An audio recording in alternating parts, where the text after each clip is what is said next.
What's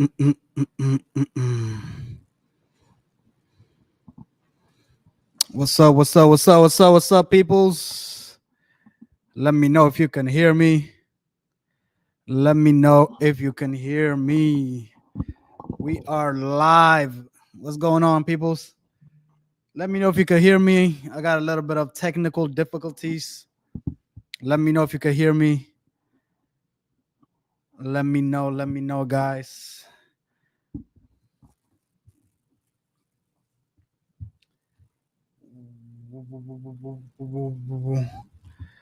I hear you, HJ. What it do, baby? Yeah.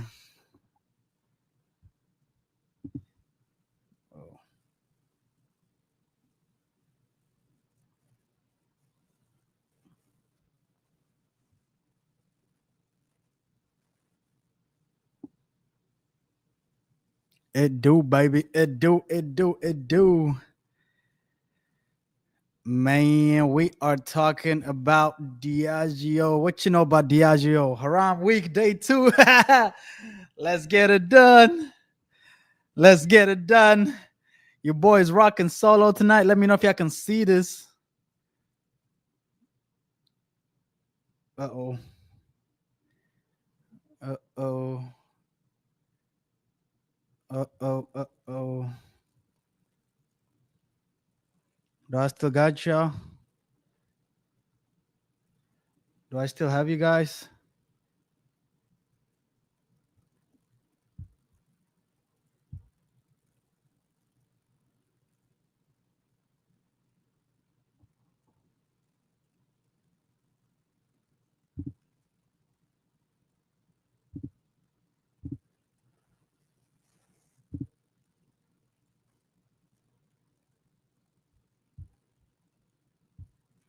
I see you dressed like a king streaming from Zamunda.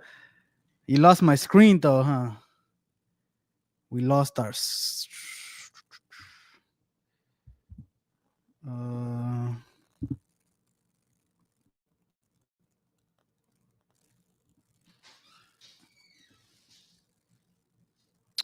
uh uh uh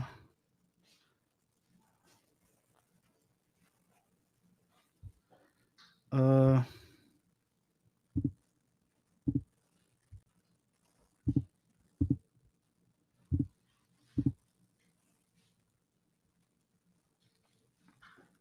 okay. How about now? We got the screen back.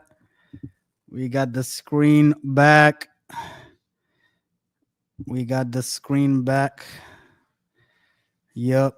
We should be good. We should be good with the screen. Oh, yep. Okay. All right.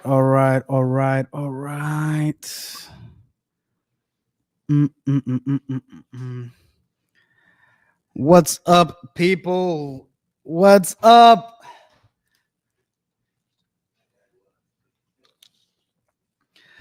What's going on? We're gonna let the people come in real quick. We're riding a bit of solo tonight. We dolo. Who is in the house? What y'all know about Diageo, baby?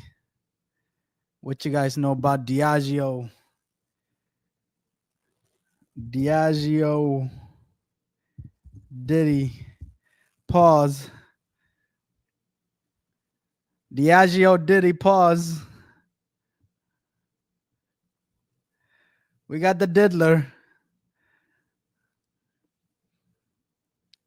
Diageo Sean Diddy Combs settled their legal dispute over Ciroc and Del Leon tequila. Let's see, man. What the hell happened with these two? The diddler. We got the diddler.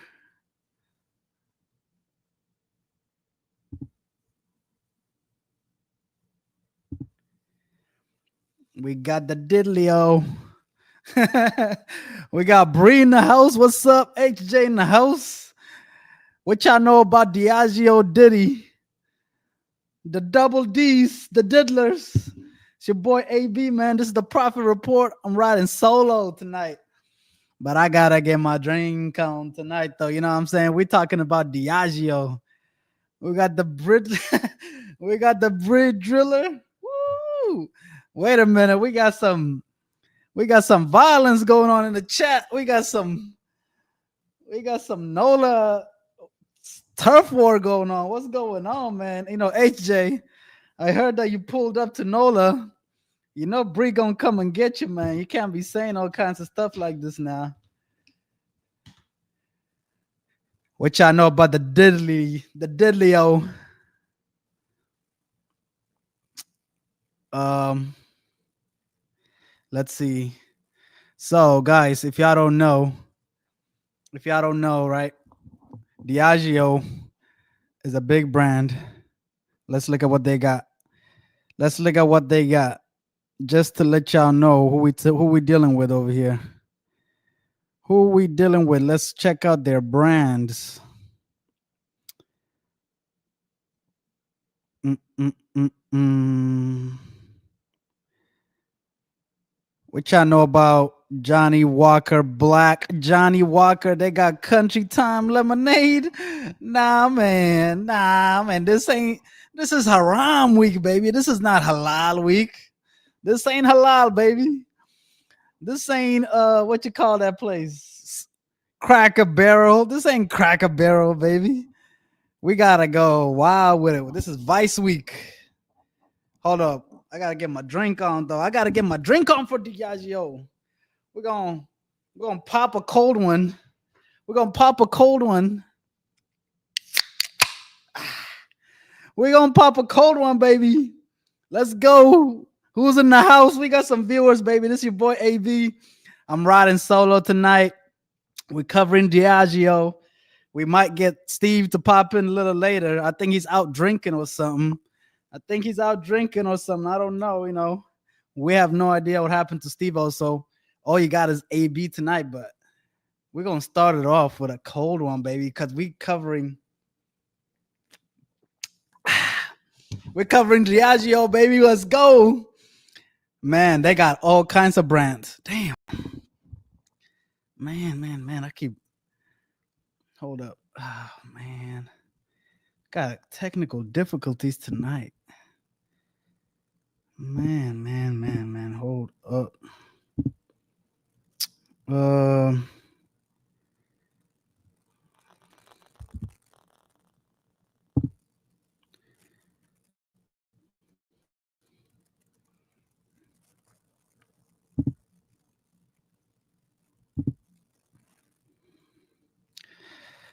The Volkswagen, the Volkswagen of alcohol industry. You think so? Is that what y'all thinking about? Sorry, guys, I'm having a little bit of technical difficulties tonight, but this is what we talking about, man. Look, you can talk all you want about Diageo, but they got one of the biggest brands now. What y'all know about Johnnie Walker? Man? If you're an African in the building, you know your father, your uncle, this is what they're drinking. The Black Label, right? Everybody knows about Black Label, Johnnie Walker, Scotch. They got the Scotch, man. Look, they got Scotch whiskey. They got Scotch whiskey. They got the beer. This is the people that own Guinness, guys. So we're not talking about a small fry here. We're talking about the big boy. We're gonna get into the diddler, but we're talking about the people that are y'all drink that in Bole. Yeah, baby. We got gin. I don't know, man. Who drinks gin? I don't even know who drinks gin, but we got liqueur, we got Baileys, we got the no alcohol joint. I don't know what that's all about. I don't know what this is all about. We'll see if this is making them any money. They got the Captain Morgan. Yo, let me know what's your favorite brand out of all these people, all these brands that I'm mentioning. And we got the Don Hooley. The Don himself, the Don Julio. We got Don Julio. We got Casamigos. We off that Casamigos tonight, guys? Who's on that Casamigos tonight? Who's on that Casamigos tonight, man? We're gonna see if they making money off this stuff. Let's see what else they got. Wait a minute. They still got this Del Leon tequila? I thought the Diddler, well, I mean, cans got canceled. We still got the Diddlers tequila. What's going on, man? How y'all feel about Diddy, man? Do you think they did that boy dirty? Do you think once they sued him, that's when they kind of got him? That's when they went at him, right? They got the Ciroc joint, guys. I mean, without Diddy, would Ciroc would have been the what it was? We got Kettle One. We got Smirnoff. I mean, they got the big brands. They got the biggest brands. Diageo. We talking about Diageo tonight, guys. One of the biggest liquor companies. I mean, they got Crown Royal. They got Bulletin, Seagram 7. I've seen this brand before. Crown Royal. Everybody's on that Crown. Everybody likes that Crown shit. I mean, everybody likes. What was the flavor you guys like from Crown? I think I like the man, what was that joint that I like from Crown? Let me know, guys, what y'all think. Which Crown shit? Yeah, Crown Royal, that's my shit. Yeah, Bree, which flavor do you like? I forget which one that I like. They got the flavor stuff. But yeah, man, who's drinking Black Label these days? Who's drinking Johnnie Walker? You know, you got the black, you got the red apple, green apple. Yeah, the green apple joint. The green apple joint from Crown Royale. That's yeah. That's that shit. So they got Crown Royale. They got Casamigos. They got Don Julio. They got Guinness. They got Smirnoff. They got Ciroc. Crown Peach. Okay. Guys, what y'all like, man? Let me know in the chat, like what y'all like. Which whiskey y'all be messing with?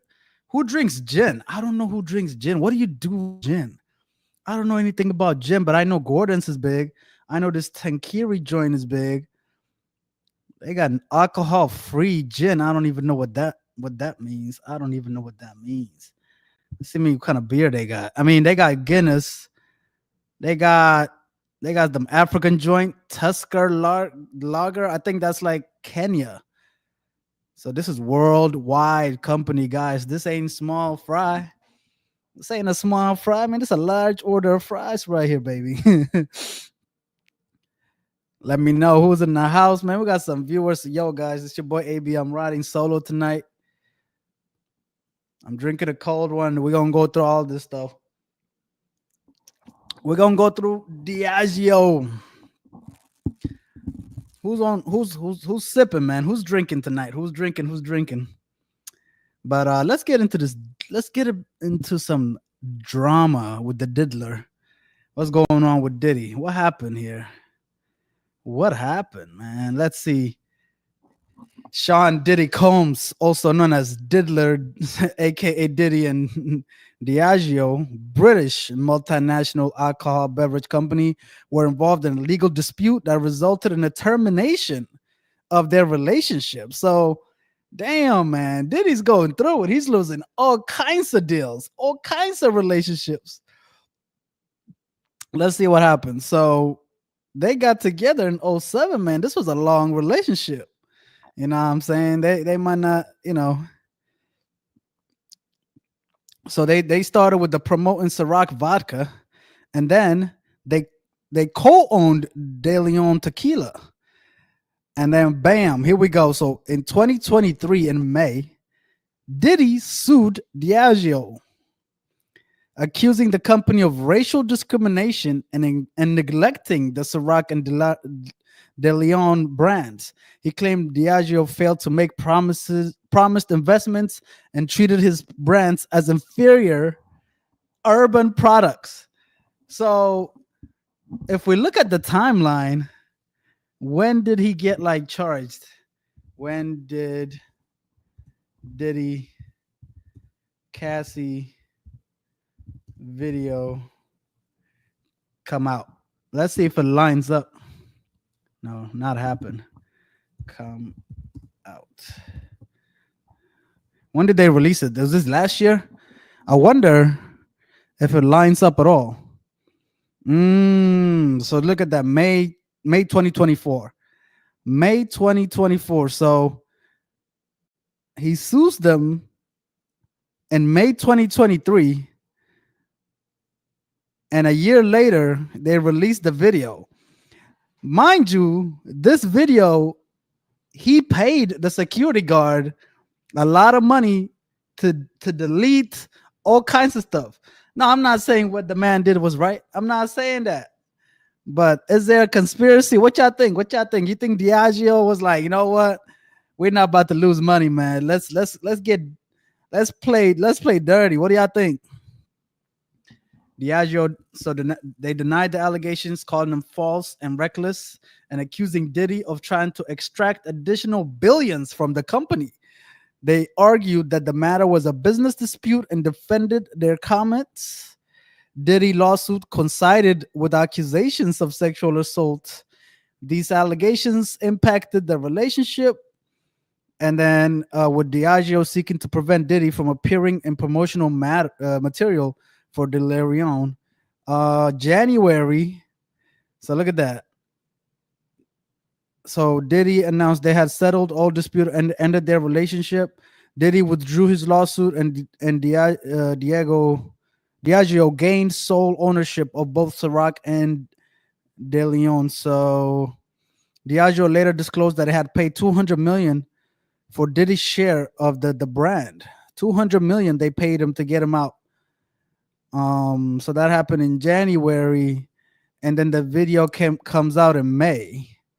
So what do y'all think, guys? You think this is Diageo set Diddy up, or they just paid him and moved him out the way? I don't know, man. I think they're too big. I think they're too big to play dirty like this. I don't know. What do y'all think?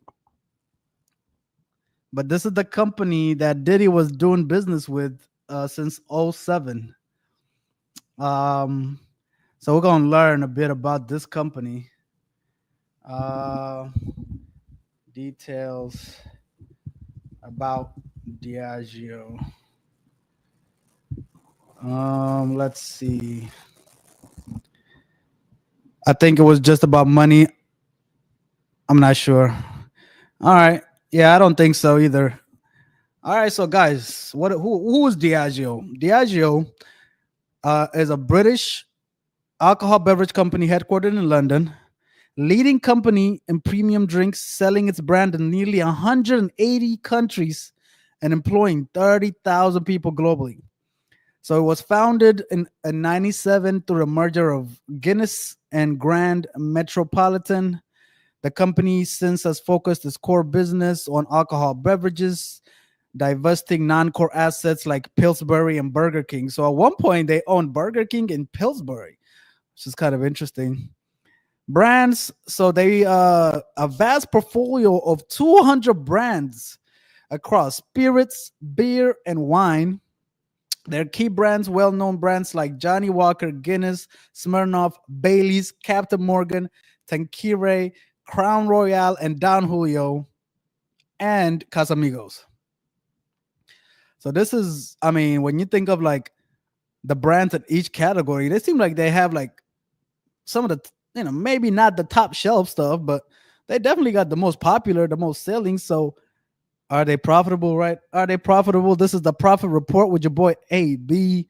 Who's in the chat? Who's viewing, man? Welcome, guys. If you're first time coming in, we do this every night.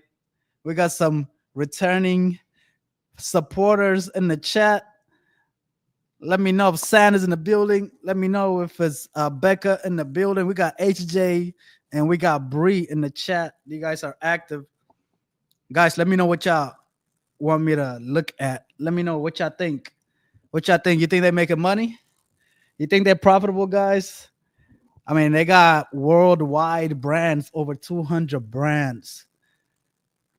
They got some of the top brands in liquor. We got Johnnie Walker. We got Guinness. We got Smirnoff. We got Don Julio, the Don himself. We got Casamigos. Everybody knows Casamigos, man. Since COVID, Casamigos has been the the tequila to be. Let's see. Diageo operates in 180. I definitely think they make money. Okay. Let's see. Diageo operates in 180 countries. Wow, producing 40% of old Scotch whiskey. Whoa, that's crazy. One company producing 40% of the Scotch whiskey in the world. That's over 24 brands. Ooh, we got a little bit of numbers here. We'll get into that later. Challenges. Let's see what kind of challenges they got. Changing consumer preferences, especially among young demographics. Tariff measures can affect them.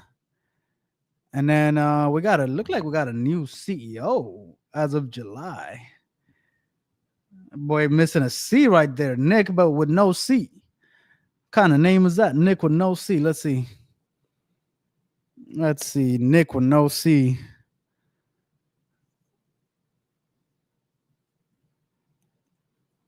Damn. All right. Guys, does that look like the guy that should be leading the largest alcohol brand in the world? Oh my God, this boy came from Coca-Cola. He came from Coca-Cola. What does he know about tequila, man? He's gonna be the CEO. What y'all think, man? Y'all trust this man to take this company to the next level? That looks like that's a new CEO right there. He's coming from Coca-Cola. I don't know. I mean, I don't know why you gotta miss a C, man. Why this man gotta miss a C? Let's see what we know about this man. Got a new CEO. Diageo. Okay, so Deborah Cruz stepped down and finance chief. Oh, so he was the CFO. So he was the chief financial officer. Nick has taken over. The company said on Wednesday, as the world's largest spirit maker strives to boost performance and cut debt. Oh, hell no. Look, Nick look lame. Bree saying he looking lame, man. What y'all think? The maker of Johnnie Walker Guinness in the midst of a turnaround plan targeting a $500 million in cost savings after underperforming, shaving off more than 20% from his share price in the last 12 months. So things are not going super well. What's going on with this man? Let's see. Graduate of Rutgers Business School, New York, New Jersey. Wait a minute. We got New Jersey in the house. We got AJ in the house. Rutgers. Is that a good school? I don't know. He's a CPA from the state of Texas. You know, I mean, maybe Steve could have been, the CEO. Steve is a CPA, which I know about. CPA, certified public accountant.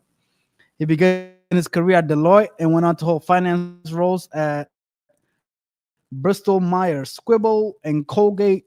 Oh my God, where he was the group financial director in Nigeria. Career spanning 30 years, senior leadership position across India, blah, blah, blah. Coca-Cola. Nah. All right. So he's the new CEO. We got a new CEO. But guys, let me know in the chat what y'all think about Diageo. You think they're making money? They got all these brands.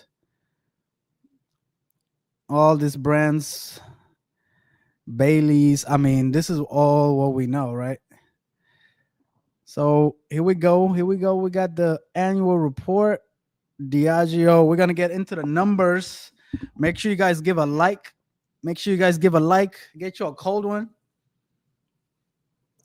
We're gonna drink and we're gonna look at the numbers because we getting into Diageo, baby. We got the Don. Right there.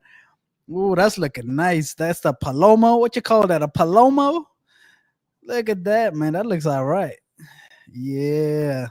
I need to go to an all inclusive or something in Mexico, sipping me a palomo. Oh man! All right, all right, all right, all right. Let's see, let's see. We're gonna get into the numbers, guys. Be active in the chat. Let your boy know what y'all think. What is your prediction? You think they're profitable? You think they're making money? What brand do you think is making them the most money? We got Casamigos. We got the 1942. What y'all know about the 1942? What y'all know about 1942? We got the Guinness. You think the Guinness is making money for them? What do y'all think, guys? Mm-mm-mm. Let's see.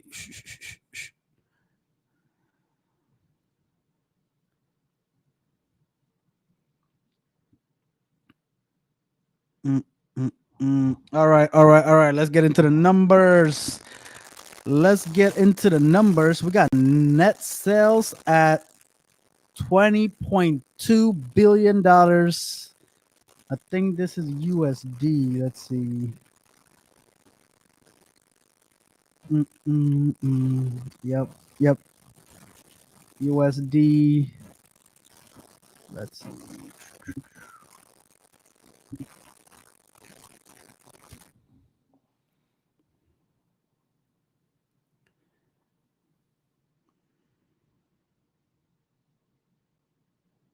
Mm, mm, mm. Okay. All right. Let's see some of the stuff that they make. We got a Smirnoff Spicy Tamarind won the gold medal at the San Francisco World Spirits Competition in April. We got the Guinness 0.0 non-alcoholic. So in Europe, Guinness 0.0 net sales and value more than doubled in fiscal year 24. It is now available on draft in more than 1,500 outlets in Ireland. Guys, what is this? I mean, yesterday we saw Philip Morris talking about they're gonna go smoke free, but they're a cigarette company. Now we got a beer company going non-alcoholic on us. What has the world come to, guys? Next thing you know, they're gonna ban alcohol. Uh-oh. Hold on, hold on, hold on. Guys, give me 1 second.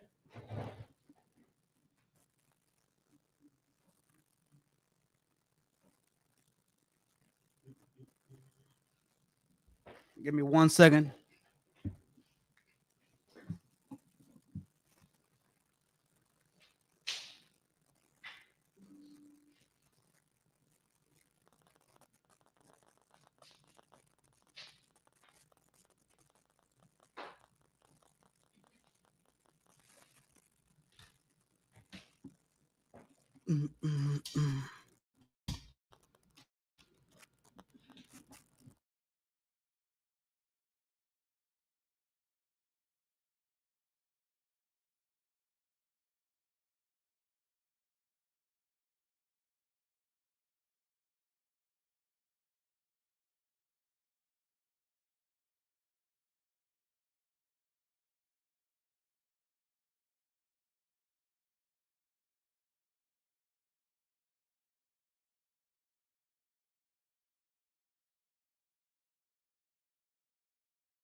Can you guys hear me? Hello?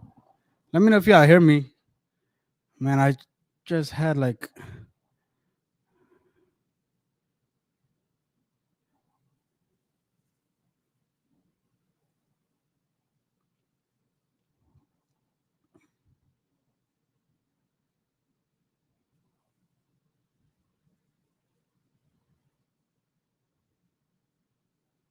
Okay, cool. Man,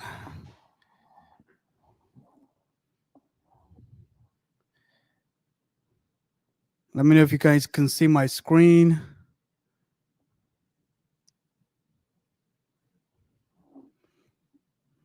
Sorry about that, guys. Let me know if y'all can see my screen. Let me know if y'all can hear me.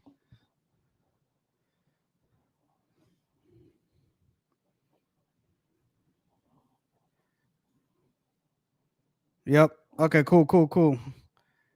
All right, we're back. Sorry about that, guys. Sorry. All right, we're talking about Diageo. All right, well, I was going on a rant about like how an alcohol company is making a non-alcoholic beer. So that's kind of weird. That is kind of weird. But look, I mean, they got all these brands, so we'll see if they make money. Um, bam, bam, bam. Okay, let's see the breakdown. Diageo reported net sales by type of spirits and beers and other things. So we're looking at scotch at 24%, beer at 16%, tequila 11%, vodka 9%, rum 5%. So the rum's not doing so well.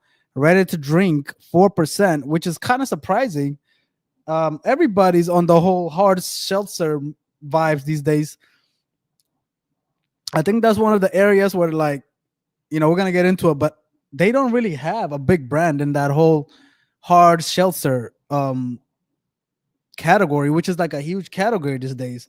It seems like everybody's drinking hard seltzer, but I don't see it on here. We'll see if that's gonna affect them on their pricing and on their revenue. Guys, if you're watching, thanks for tuning in. It's your boy AB. I'm kicking it tonight solo. My boy Steve-O was out, so you got me. We're reviewing Diageo. We're reviewing their numbers. We're gonna see if they're making any money. Let me know if you're viewing this. Drop a chat. Say what's up, guys. All right, let's see. Global footprint drives resilient growth. They talking about. Let's see. North America 39%. Wow, almost 40% of their sales is coming from Mexico. Just United States and Canada, actually. No. Okay, they put in Mexico with Latin America. Wow, just Canada and United States alone accounts for 40% of their numbers. That is crazy. That is crazy. I would have never think that. Just two countries, 40%. So we got the alcoholics in the household because it seems like America's really keeping them in business. Seems like America's keeping them in business. Second place comes Europe. I mean, the whole continent of Europe is only 24%, while Canada in the US is 39%. I mean, the whole continent of Africa, only 9%. The whole Latin America and Caribbean, 9%. And then the whole entire Asia that includes China and India and Australia. I mean, the Middle East, okay, we're not going to really, count it because they're not really drinking out there like that. But China, India, Australia combined together, and the rest of Asia, only 19%. And we got US and Canada, just two countries, 39%. That is wild. So they must really. I would like to see how they're doing in North America. So that's kind of interesting. Okay, so they're I like the graphics, by the way. This annual report is kind of nice. They got pictures for us. They got numbers well all written out. Because guys, if y'all been from day one, so we know we've seen some ugly annual reports. So this is fresh up breath there over here. All right. So Diageo reported net sales by category. We got the bottom shelf. We got row 2, middle shelf. We got top shelf, triple top shelf, triple top shelf. We got this shit in the back. This is that shit they keep behind the cashier. Like, you can't get this. You're gonna have to come see the cashier. She gonna have to, look at you, make sure you're not about to run out the store with it. They got that shit right here. So we talking under $15 going up to all the way up to 250. So hey, they got you when you broke, they got you when you're middle class, and they got you when you finally make it and you popping that big bottle. When you're the big bottle, the big top G. When you're the top G, they still got you at 250 and then some. So they're telling you, hey, we got you at all price level, guys. We got you. So let's see what's going on. But in terms of revenue, we got value at 8%, standard at 30%, and premium at 37%. So just the first three alone adds to over 70, like close to 75%. So the bottom portion of this is 75% of sales, and then the other is like 25%. So we're talking super premium to ultra premium to luxury, 25%. Premium and below, 75%. Okay. Let's see. Beautiful, beautiful. Annual report. They call it a competitive advantage in an attractive industry. Though they're saying total beverage alcohol is a highly attractive and exciting category. They're saying the whole category has grown 4.4%. Adjusted gross, I think, yeah, CAGR, I think means what is CAGR?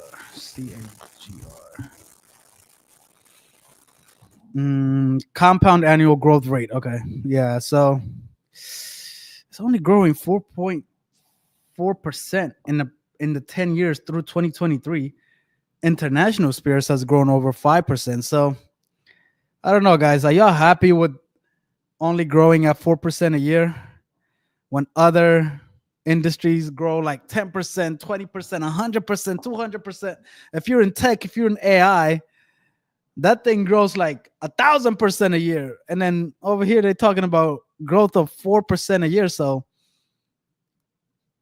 as an investor, like, you know what I mean? If you're investing, these are the kind of questions you want to ask, right? Like, if the category is not growing, if the category is not growing, even if the company you're trying to invest in is the top, they're not gonna grow that much. Their revenue is not gonna grow that much. So these are the kind of things you gotta consider when you're trying to invest, right? So they're only predicting 4.4%, or they've only grown 4.1%. And let's see what else. So they're saying consumers are choosing spirits. Diageo sees a long-term trend of consumers choosing to switch to spirits from beer and wine. So we're talking about beer is going down, wine is going down, spirits are going up. Spirit growth is supported by favorable population demographics, increasing the size. Let's see. Middle class and key markets globally, and strong premierization trends. What the hell is that? The action or process of attempting to make a brand or product appeal to consumers by emphasizing its quality and exclusivity. Premierization. I ain't never heard of this word. What is that? They're just trying to tell you, hey, this is fancy when it's not really fancy. That's what that tells me right there. So they're going to try to show you some bullshit right there.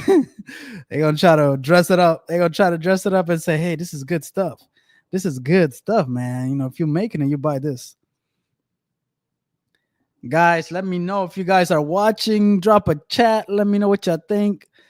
They're saying spirits are growing and beer and wine is going down. So who's has switched over from beer and wine to spirits? Like, what do y'all think? Are y'all drinking less wine these days? I thought wine was a thing. I thought wine was always in, but it seems like they're saying no, the consumer is moving towards spirits. People are drinking better, not more.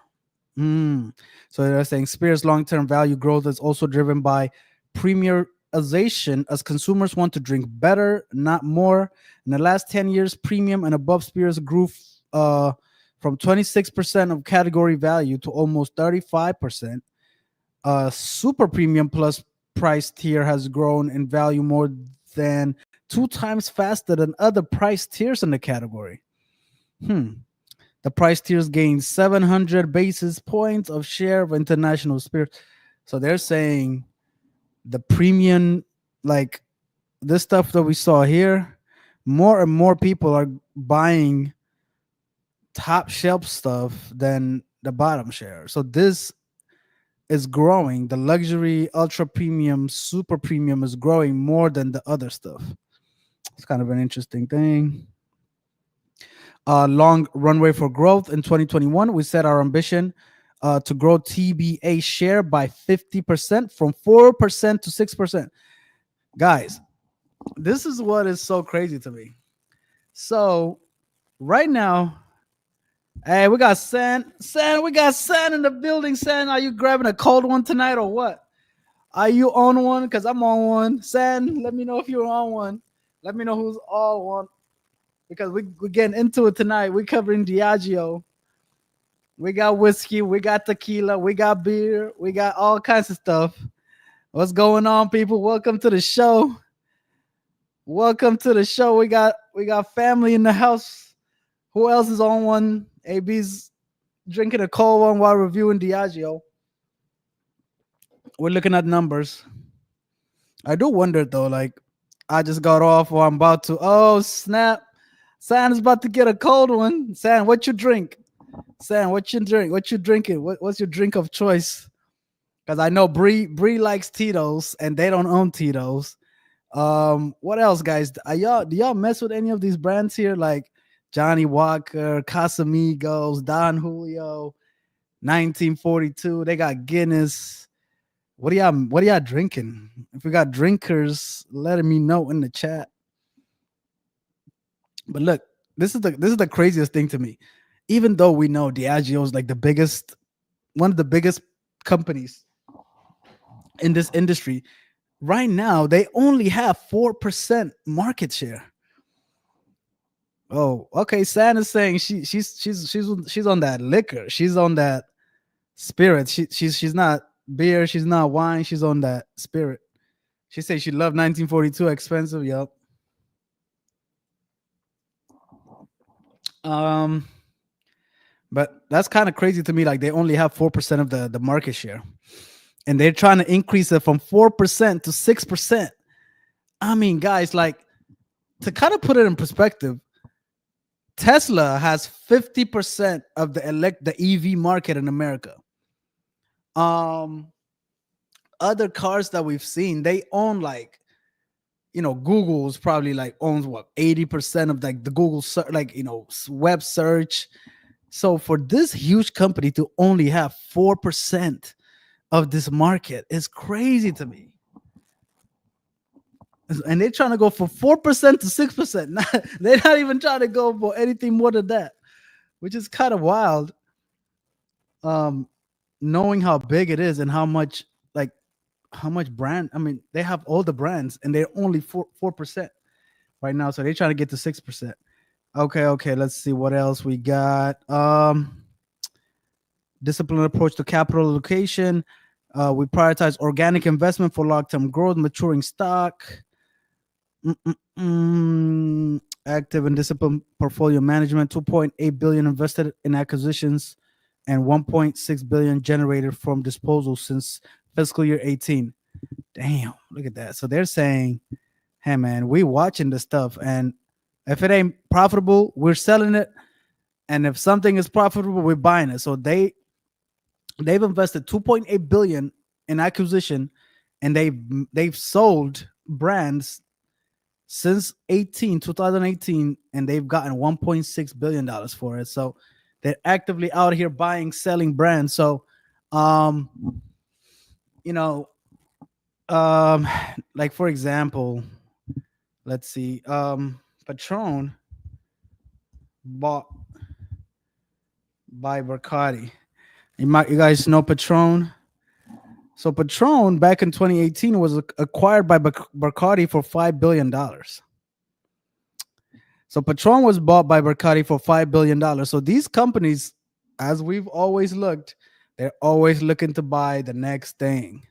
I know there was one company like in Houston, for example, that it was a beer company that got bought out by the big boys. Houston Craft Brewery bought by Anheuser-Busch.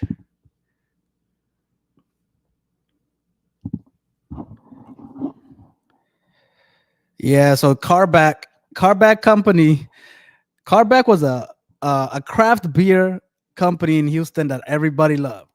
And the craft beer guys, like the craft beer bros, they were super like into craft beer. Craft beer had its own moment, like 7-8 years ago.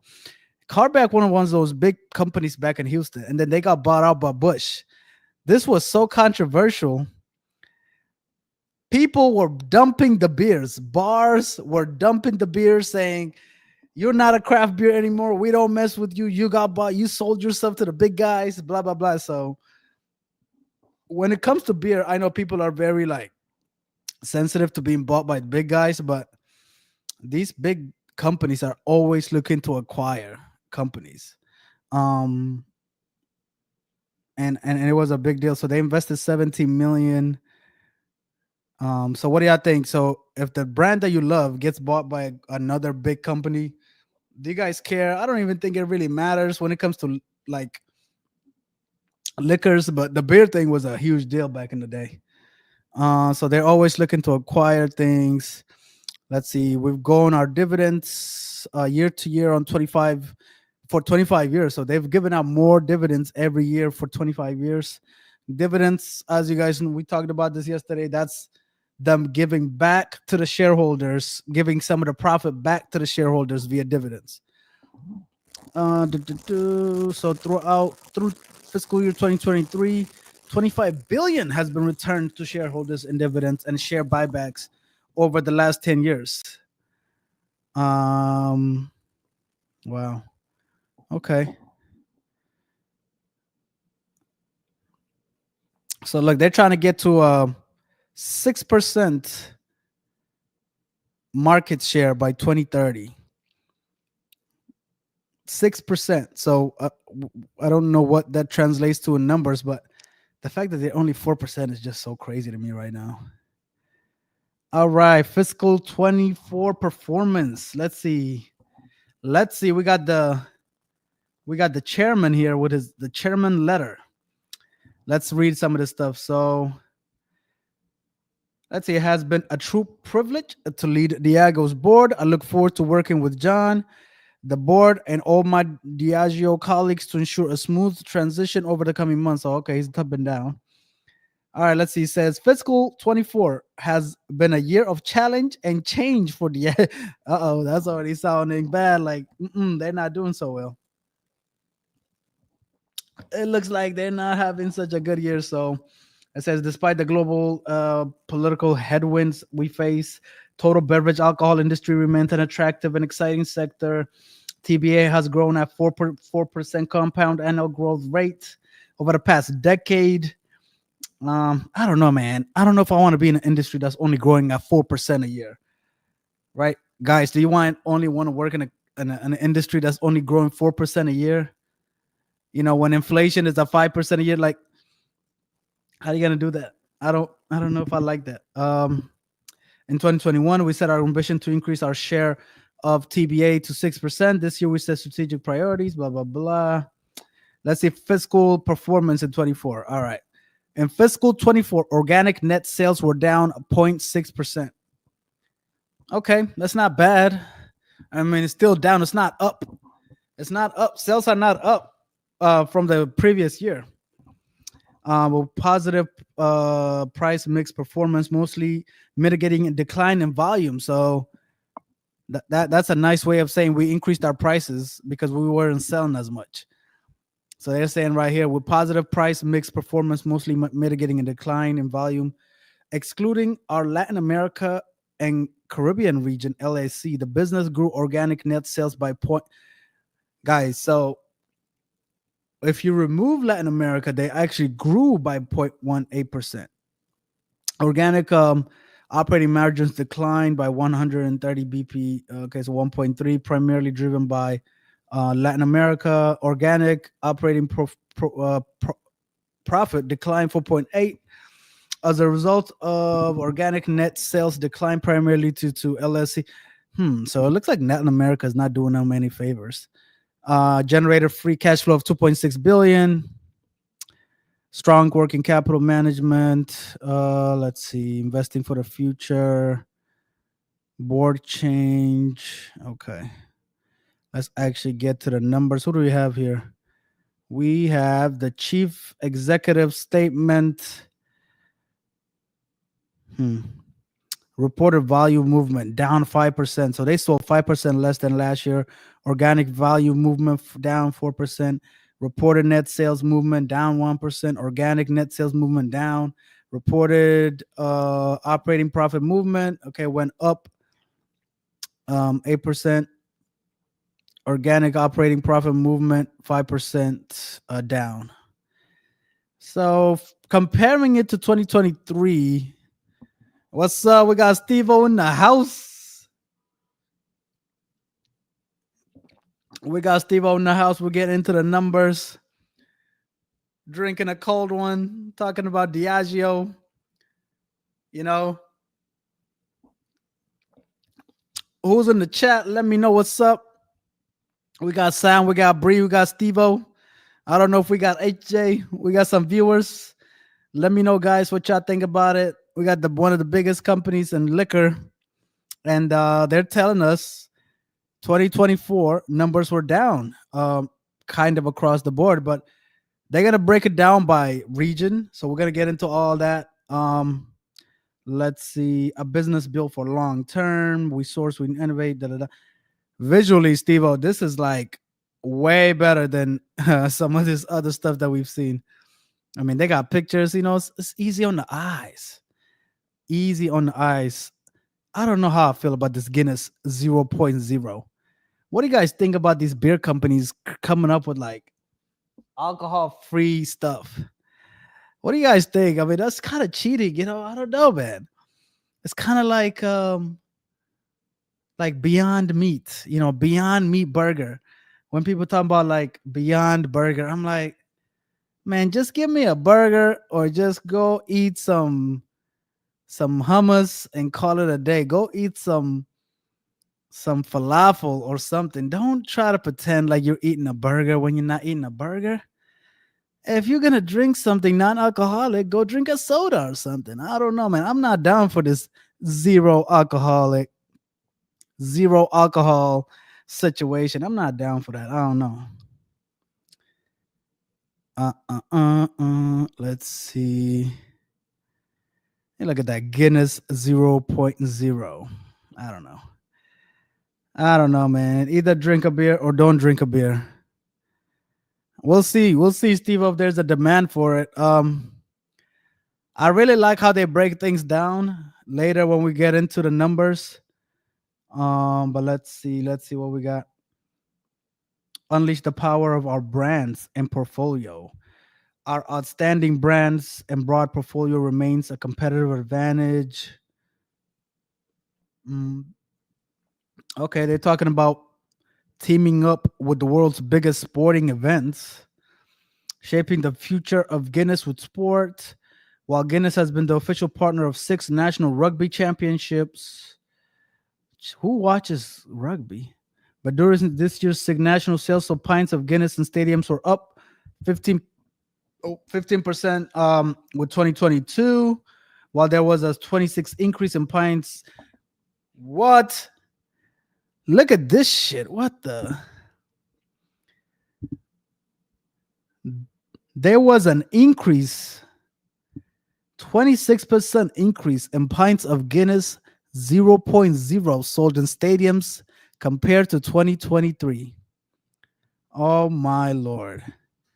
So people are watching the damn rugby drinking non-alcoholic beers. And no wonder why we you know we have a low birth rate. No wonder why we have a low birth rate. Now we got people drinking non-alcoholic beers. What is this? What's the world has come to? Like I know, guys, like there is a big move out there about being alcohol free and all this other stuff. And we talked about yesterday, like if you could get rid of like one, um, yeah, saying non-alcoholic beer. What do you think about that? Non-alcoholic beer. So yesterday, I mean, we talked about it. Like if you were like a dictator in society and you can get rid of one vice, you can get one vice. And Steve and I, what's the point? Exact San. That's what I'm trying to say. What is the point of a non-alcoholic beer? I don't understand it. I guess it's like to trick your mind to thinking you're drinking a beer, but you're not getting a buzz. You're drinking a beer, quote unquote. You're drinking your mind, but you're not getting a buzz. I think that's the point of it. I'm not sure. But look, they sold like a lot at the stadium, at the rugby stadium, at that rugby stadium. I mean, we're talking about in freaking um in draft and stuff. I mean, they got non-alcoholic beer in draft. Like, I don't know, man. Let's see. Guinness also tapped into new arenas at the championship, kicking off its official partnership with the Guinness Women's Six Nations and increasing the amount of Guinness beers taps. I mean, 0.0 tap. What the?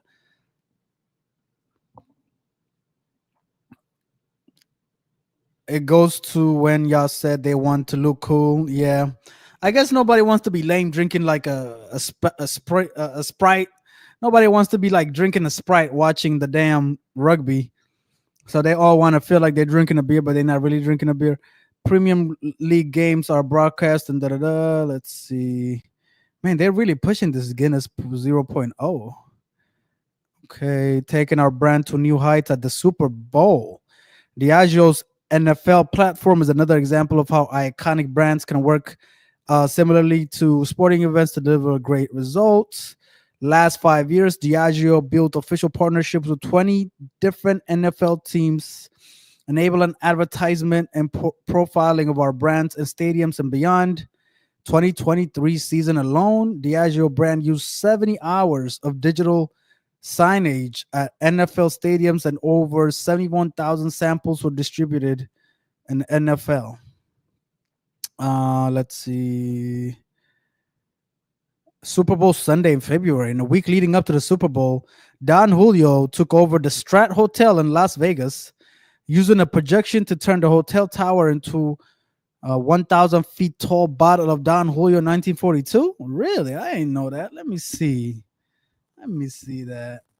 Don Julio 1942 Strat Hotel Vegas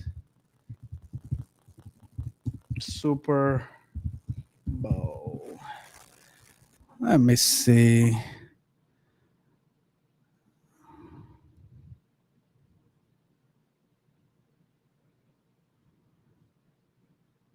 Hmm. Hmm.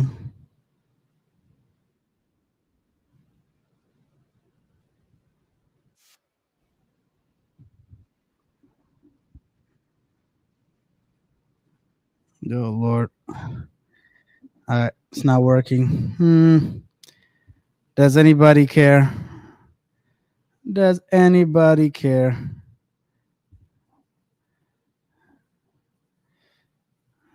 Oh Lord. Mm-mm-mm. What's up, people? Welcome to the stream. It's your boy AB.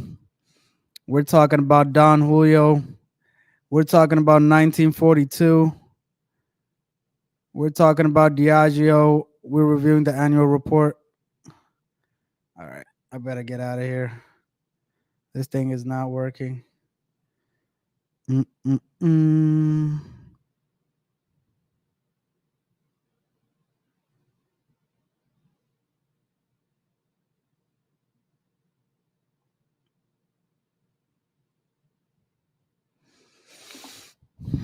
What's going on, people? What's going on? Welcome to the show. Welcome to the show. We're talking about Don Julio, and they're talking about this Guinness zero point zero non-alcoholic beer. Have you tried that? I've never really tried non-alcoholic. I don't know, man. I'll either drink or I'll stay home. I don't think I'm going to drink no damn non-alcoholic beer. I don't understand the whole point of it. And they're going to charge you the same price as beer. They're going to charge you the same damn price too. I'm like, you know what? Actually, that is, you know what it is? They actually keep it at the beer aisle in the grocery store too. So you're thinking, and like, I feel like one of my friends like ended up buying a non-alcoholic beer, and we all thought we were drinking beer the whole time. I feel like I had that because they don't differentiate what it looks like. It doesn't look all that. Guinness. What is it called? Yeah, G. Okay. Guinness 0.0. It looks just like a beer. You can't even tell the difference. Oh man, look, it even looks like a beer. I had Heineken non-alcoholic and it costs more actually. What? Yeah, man, I'm not with this. I'm not with this. Yeah, look at this. 850 for 4 pack. That's more than $2 a pop. No. We're saying no, but people are saying yes. It looks like I'm saying no. But let's see. They keep talking about this. Okay, tequila. Our global rollout. So they're doing a global rollout of tequila, continued at pace in fiscal 24, underpinned by strong commercial execution. So early bet on tequila pays off. Diageo's portfolio is positioned towards fast-growing categories, and tequila is the fastest-growing spirit category, 9%.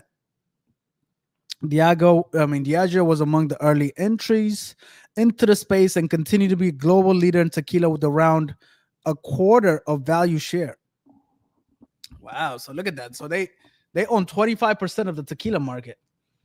In North America, our tequila portfolio grew U.S. spirits share driven by Don Julio, which increased momentum in the second half, growing 15 times faster than the total U.S. spirits industry and gaining category share of tequila and spirits. Spearheading this growth was Don Julio Reposado. Don Julio Reposado. You know what? I happen to like Don Julio Reposado. I happen to like Don Julio Reposado. And I was in Cancun earlier this year, and I think the club sold us some fake Don Julio Reposado. We had a whole back and forth about the damn Don Julio Reposado in the middle of the damn club, in the middle of the night at a damn club in Cancun. Man, look, we even had to pour the thing out to make sure. Why is this thing not dark? Anyways, I think we got duped in Cancun, but big fan of Don Julio Reposado. So it looks like that's doing them some numbers. They're seeing growth in that. We drove almost 12% organic nail sales growth in markets outside North America and Latin America, leading to a substantial market gains across Europe, Asia, Pacific, and global travel. Don Julio was the number one selling tequila at London Heathrow Airport throughout most of the fiscal year and is now available in nearly 60 countries. So look at that. Don Julio is making him a lot of money. It seems like the sleeper here.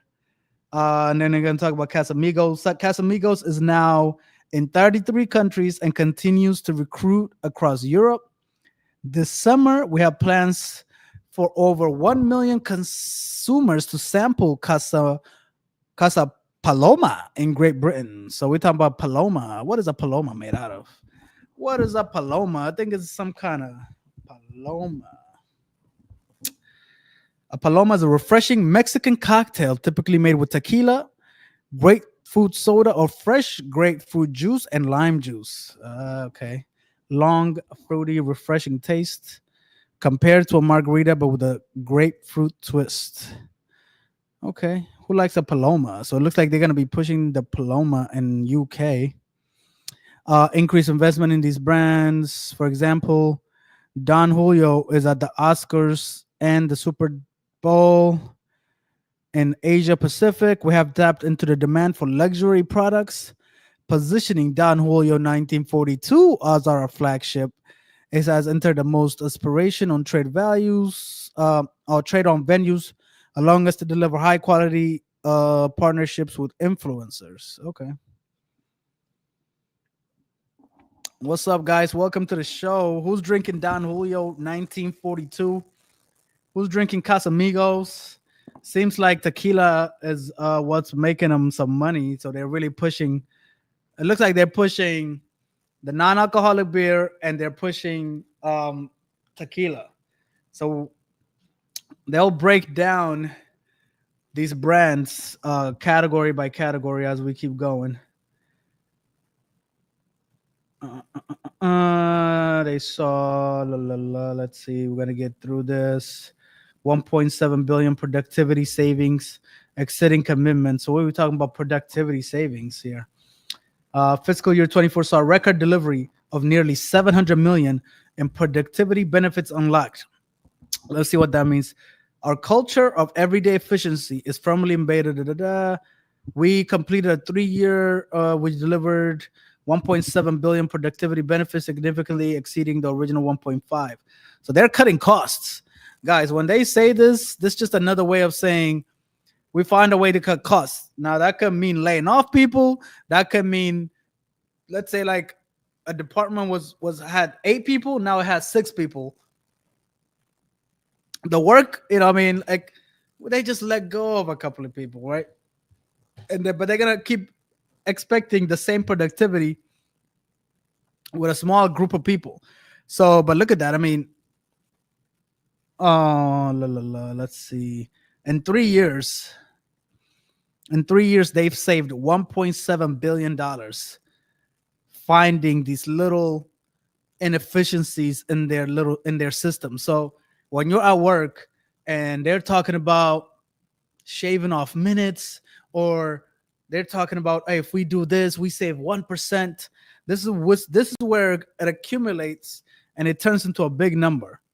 So when you're at work and they tell you, oh, just do it like this, or don't clock in an hour early, or don't do this, or we're not going to do overtime and this and that. This is what they're talking about. They're trying to save money. Let's see how they did it. Fiscal year 24, we delivered record productivity savings of nearly 700 million across cost of goods, marketing, and overhead spend. There you go. The productivity on cost of goods sold across the end-to-end supply chain. We renegotiated contracts on key materials such as glass. Yeah, that's a lot, right? That's a lot of savings in 3 years, 1.7. Look at that. So they renegotiated contracts on key materials. This is where procurement and supply chain management departments come into play. We got glass, labels, grain, neutral spirits, and drove savings in logistics by further optimizing warehouse capacity and container fill rate. So look at that. Every little thing counts. So when they talk about container fill rate here, I'm assuming they're talking about like squeezing one more case in there. Let's see what that means. A container fill rate refers to a percentage of a shipper's container space that is actually utilized. There you go. Look at that. They're trying to optimize every piece of this thing. So they're looking at the container. They're like, I think we can put in one more case in there. One more case times how many, shipping containers go out in the day times 365. Bam, saves money. So when you're at work and they're trying to find these little things and you get annoyed, it comes from the top and they're reporting it in their annual report. So when you're at work and people are like, oh man, why are they making me do X, Y, and Z? Always leads to some big goal that they have. So look, they had a goal of 1.5 and they actually surpassed it, and they got 1.7 billion dollars in productivity savings in 3 years. Um, let's see, renegotiating key ocean freight contracts. So, if you're gonna charge me $20, if hey, can you do it for 19? Can I do a 5% this? That all adds up. I mean, they did 700 million just this fiscal year by just renegotiating, by just kind of getting in there and shaking some hands and just revisiting some of the rates that they negotiated. Let's see. Across our manufacturing sites, we reduced waste and drove savings via labor optimization. There you go. That's just another way of saying we let go of a couple of people. And robotics. Hey, wait a minute. Look at that. The robots are coming. The robots are coming. Look at that. Robots automation. People, this is exactly what we're talking about. When companies says, we want robots, we want robots, we want robots. This is what we're talking. They saved $700 million with some robots, with some negotiations.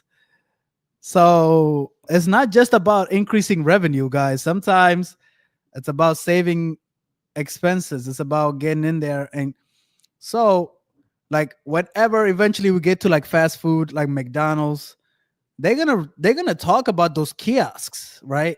They're gonna talk about those kiosks and see how much money that's saving them. And they're talking about it here with the robots. Let's see. In addition, we started to see benefits from our 5-year supply chain agile program announced at the end of fiscal 22. Looking forward, we have committed to significantly step up our productivity target to $2 billion over the next 3 years. Look at that, guy. So they just did 1.7. I like to talk to real people, San. I don't know. I get what you're saying, but the robots are coming, and those damn AI, damn ordering at the damn drive-through is coming. Those AIs, they're here to stay, and they're only gonna get better. The robots will be in the kitchen. I mean, have you guys seen that video? Have you guys seen that video of like automated shipping container?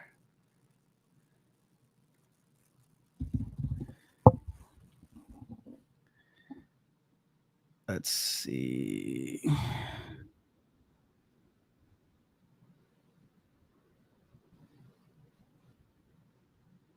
The-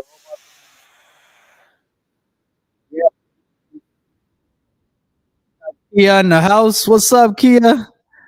We got Kia in the house. Kia, let us know you're in tech. You think the robots are coming or what?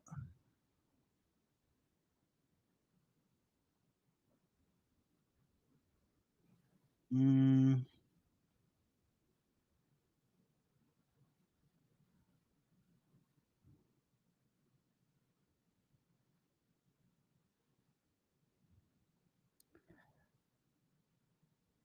let's see. Oh man, this thing is not loading.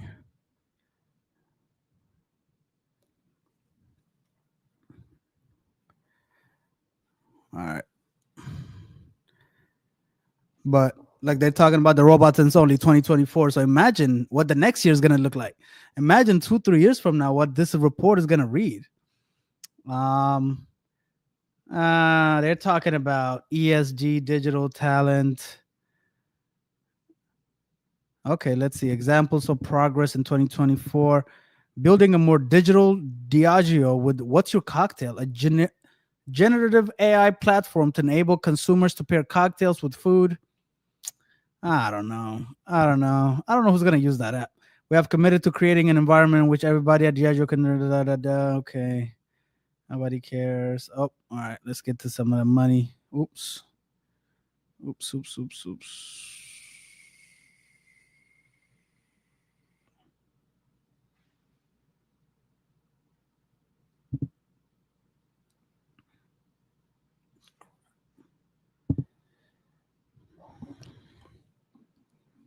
robots will be in the kitchen. All right. Okay, we got the big picture here. We got the big financial pictures. All right. Let's get into some of these numbers, guys. We got some numbers finally, an hour in. Okay, bam, bam, bam. Okay, net sales growth actually down. Net sales is down 1.4%. So look at I want y'all to see the other years though, right? So 2020, I guess the world was shutting down, people were nervous or whatever, down 10%. And then boom, they let us out and we was out. We was out, man. We was popping Casamigos all over the club. Look at that. 16%. Boom. 2022, 19% sales growth. Bam.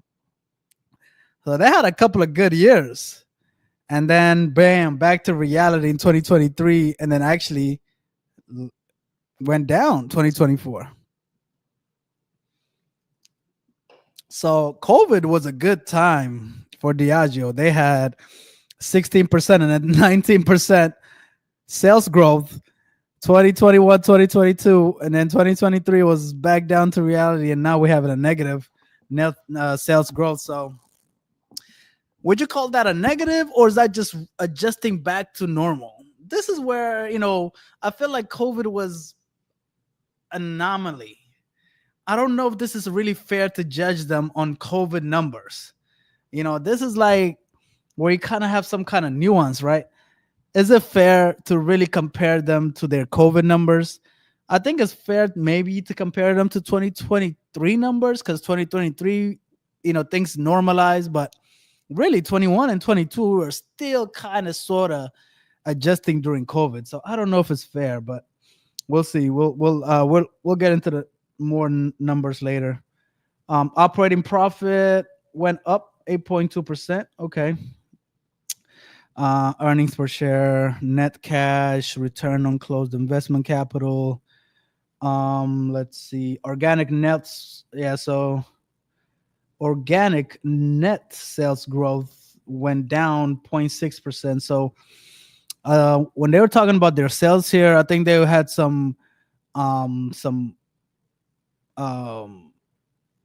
conversion, situation. That's why they're talking about organic net sales growth versus just net sales growth. So they're gonna talk about that later.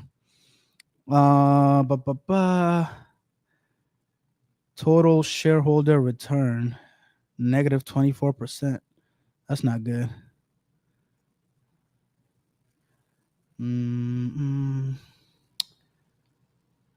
Okay, this is just do water efficiency. Percentage change in water efficiency across the company. Greenhouse emissions. They're talking about greenhouse emissions. I don't know, man. I'm skipping this stuff. I know Steve was here. He would have been interested in this stuff. I don't care. Chief Financial Officer's introduction. Okay, so we got the CFO. I mean, look at all this negative. Organic profit down 5%. I mean, this is not the kind of numbers you want to report as CFO. Return on closing invested capital down. Return on invested capital down 15%. Total shareholder value return negative 24%. So their stock actually went down by 25%. That's not good. Let's see. What is this? Reported net sales declined 1.4% due to unfavorable foreign exchange impact. That's what I was talking about.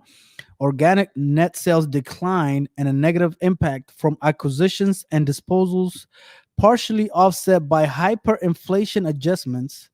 Organic net sales declined 0.6%. So positive price mix of 2.9 PPS. I think that's like 2.9% was more than an offset by 3.5% decline in volume. So they try to save their revenue by increasing prices, but they just didn't sell as much, so they still couldn't, um, you know, make the numbers better than last year. So they're like, okay, let's increase prices by 2.9%. Then we can hit the same numbers at least last year or probably higher. But they sold less in stuff, in bottles and whatever. So the decline of 3.5% was higher than 2.9. So that's why they still have a negative 0.6% decline in organic net sales. Let's see, primarily driven by materially weaker performance in Latin America. This was actually very surprising. So this looks like Latin America, I don't know what's happening out there. They're not drinking, man. And here I am, I thought, and LAC actually stands for Latin America and Caribbean. I thought the Caribbean and the Latin people were like the number one drinkers. When I think of a Mexican, I mean, they drinking on the weekends, Corona. We got 64 packs. I thought they was killing it. They got the tequila all on deck. But Diageo is saying, man, they got weaker performance in Latin America and Caribbean here. Like, that's kind of surprising to me. That is surprising. Driven by fast changing consumer sentiment and elevated inventory levels. So look at that. I mean, Diageo is saying, hey, we got the stuff, man. Come buy the stuff. But Latin America, Caribbean, they're not really messing with them. A weaker consumer environment and the impact of lapsing inventory replenishment in the prior year in North America also contributed to the decline. Excluding Latin America and Caribbean, organic nets actually grew by 1.8%. So look like Latin America and Caribbean is actually dragging them down. If you remove that, they actually had growth in sales. So that is actually very surprising to see. And again, here we go. Latin America, Caribbean is not helping them here. Let's see.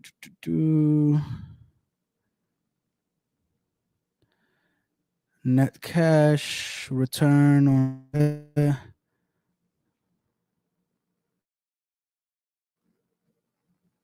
Okay. Guys, let me know if you can hear me. Y'all can see my screen. Let me know so I know that you guys are with me. For the new viewers, guys, we're reviewing a Diageo. Let me know if y'all can see my screen. Seems like I'm kind of experiencing technical difficulties. Let me know, guys.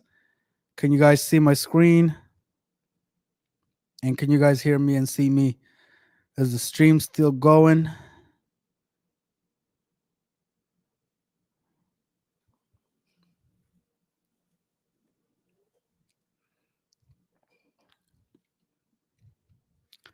Want to make sure I'm actually live.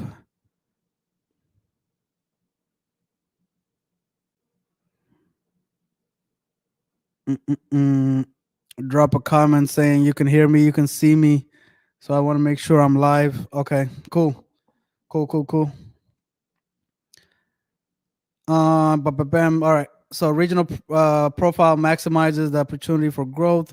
When our products are sold, each market is accountable for its own performance and drive. Okay. So this is percentage of shares reported net sales by region. Okay. So we got North America 39%, Latin America and Caribbean at 9%, Africa 9%, Asia Pacific 19%, Europe is 24%. All right, cool. All right, let's see. Africa, we got East Africa. Look like number one.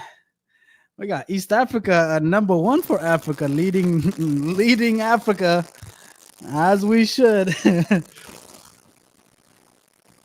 Okay, let's see. North America, U.S. spirits is huge. Beer, not as much.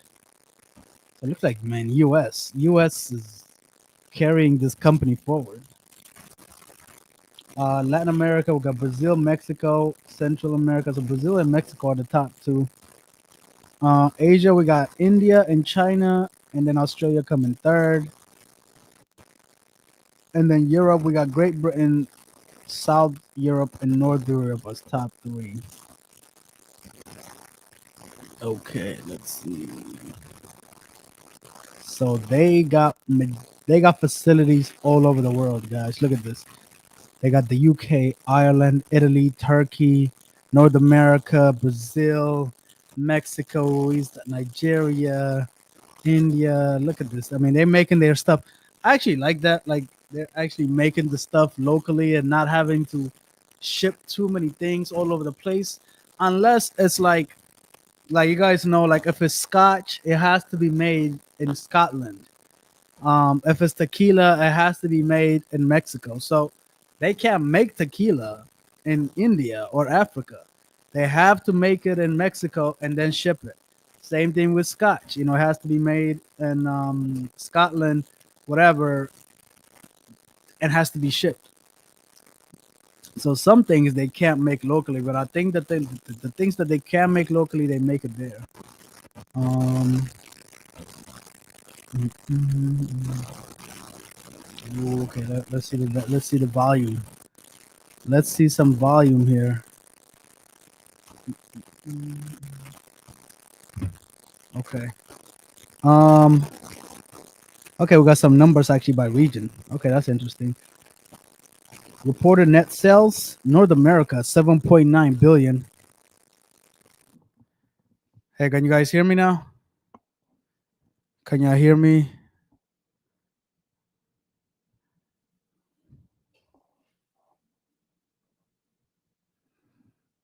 Can you guys hear me?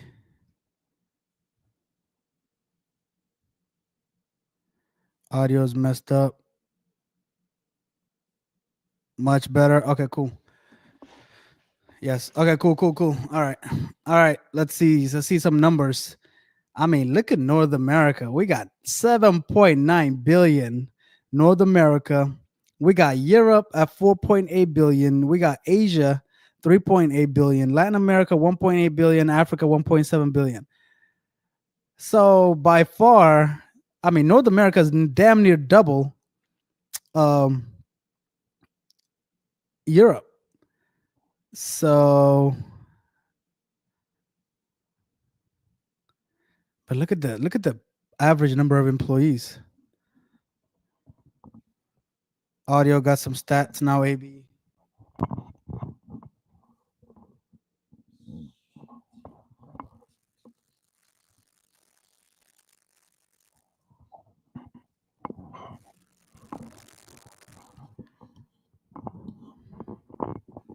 Hello. Let me know. Testing 1, 2, 3. Mm-mm.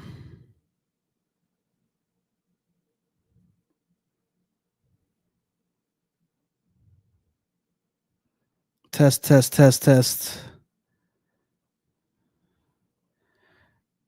Test 4, 5, 6. Am I good now? Am I good? Let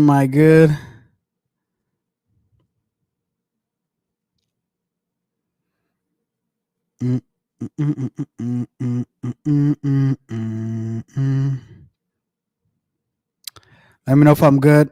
Better. I can hear you. Okay. Okay. All right. I'll keep it right here. Make sure, hopefully it doesn't go out. All right. So it looks like North America is the big winner. So we're gonna get into North America and see what kind of situation we got here.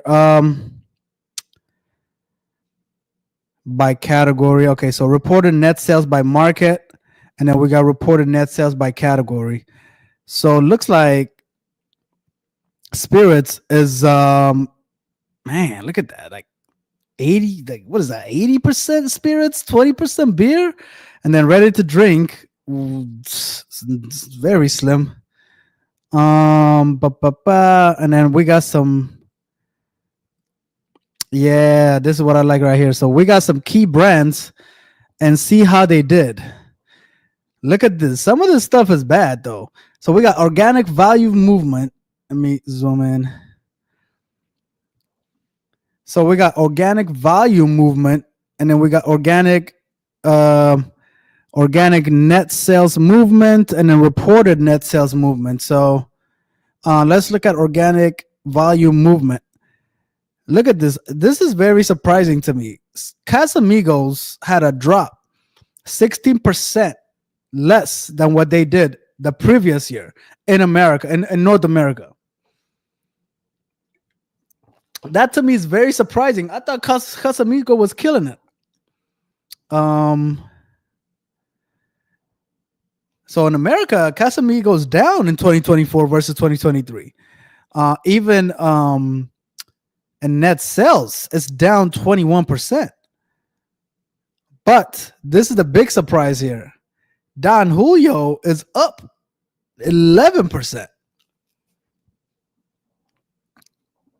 I'm surprised to see that. Don Julio is doing way better in America than Casamigos right now. I wonder why that is. Is it price or what? Because I don't know. Can y'all really tell the difference between a Casamigos and a Don Julio if I give it to you? I don't know if I can, honestly. I think this is all brand. I don't know if I could be able to tell the difference. But across the board, though, a lot of things are down. Johnnie Walker down 10%. Captain Morgan down. Guinness is up 6%. Kettle One down 5% in North America. Look at bullets and whiskey. I didn't even know like people were whiskey like that. 12% up in sales. So, but as you can see, some of these negatives are so much worse. That's why they're having a net decline in sales. So some brands are doing good, other brands are doing bad.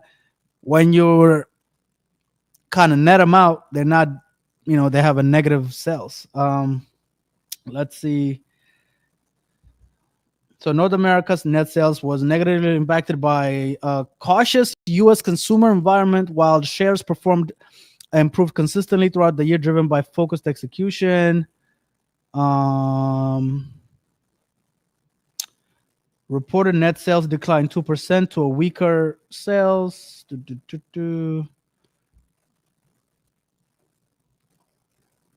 So sales grew for beer at 3%. And then that also includes Smirnoff flavored malt beverages and the launch of Captain Morgan sliced apple. Let's see some big numbers here. Look at this. Bulletin whiskey net sales increased 12%. Who would have thought? I like that they're breaking it down too. Spirit-based cocktails net sales increased by 15%, driven by successful launches of Cocktail Collection and Smirnoff Smash.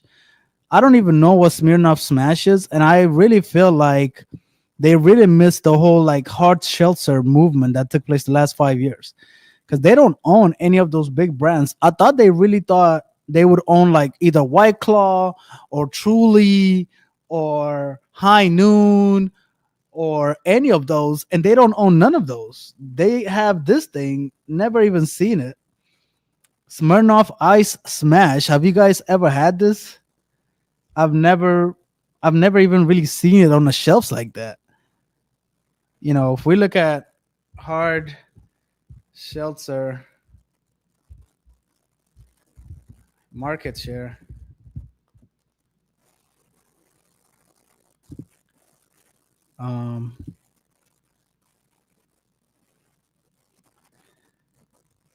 look at that.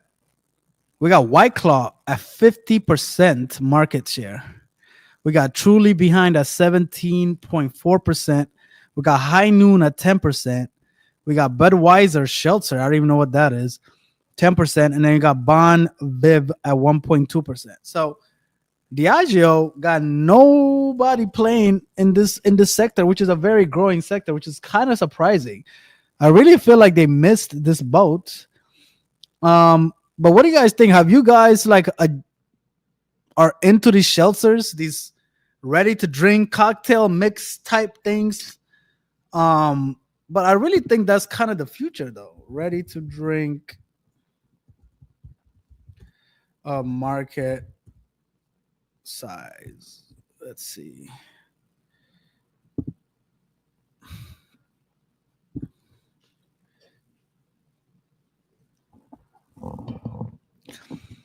Look at that. The ready to drink beverage market has seen significant growth in recent years, and is projected to continue to expand rapidly.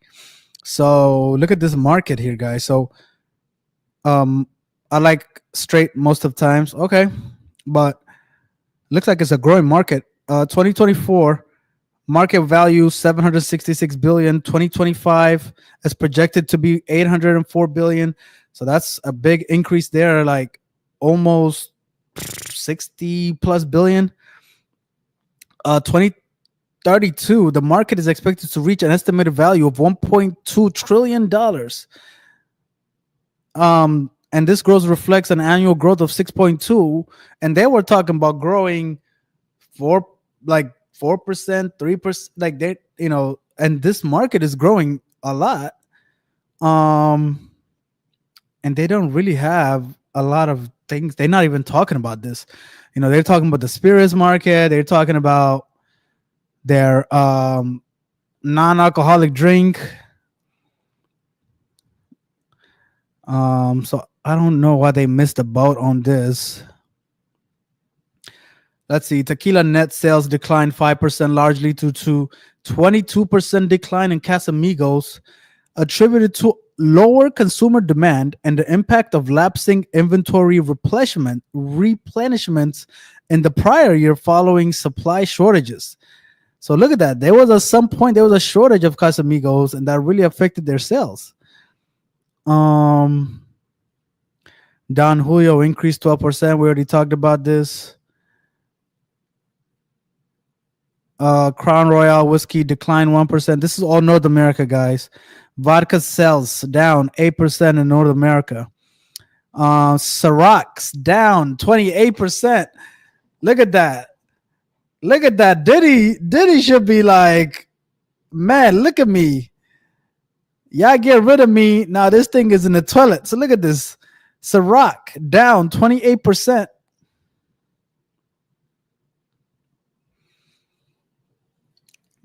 That's the biggest decline we've seen the whole report so far. That's huge. Smirnoff down 3% in America. Kettle One down 5%.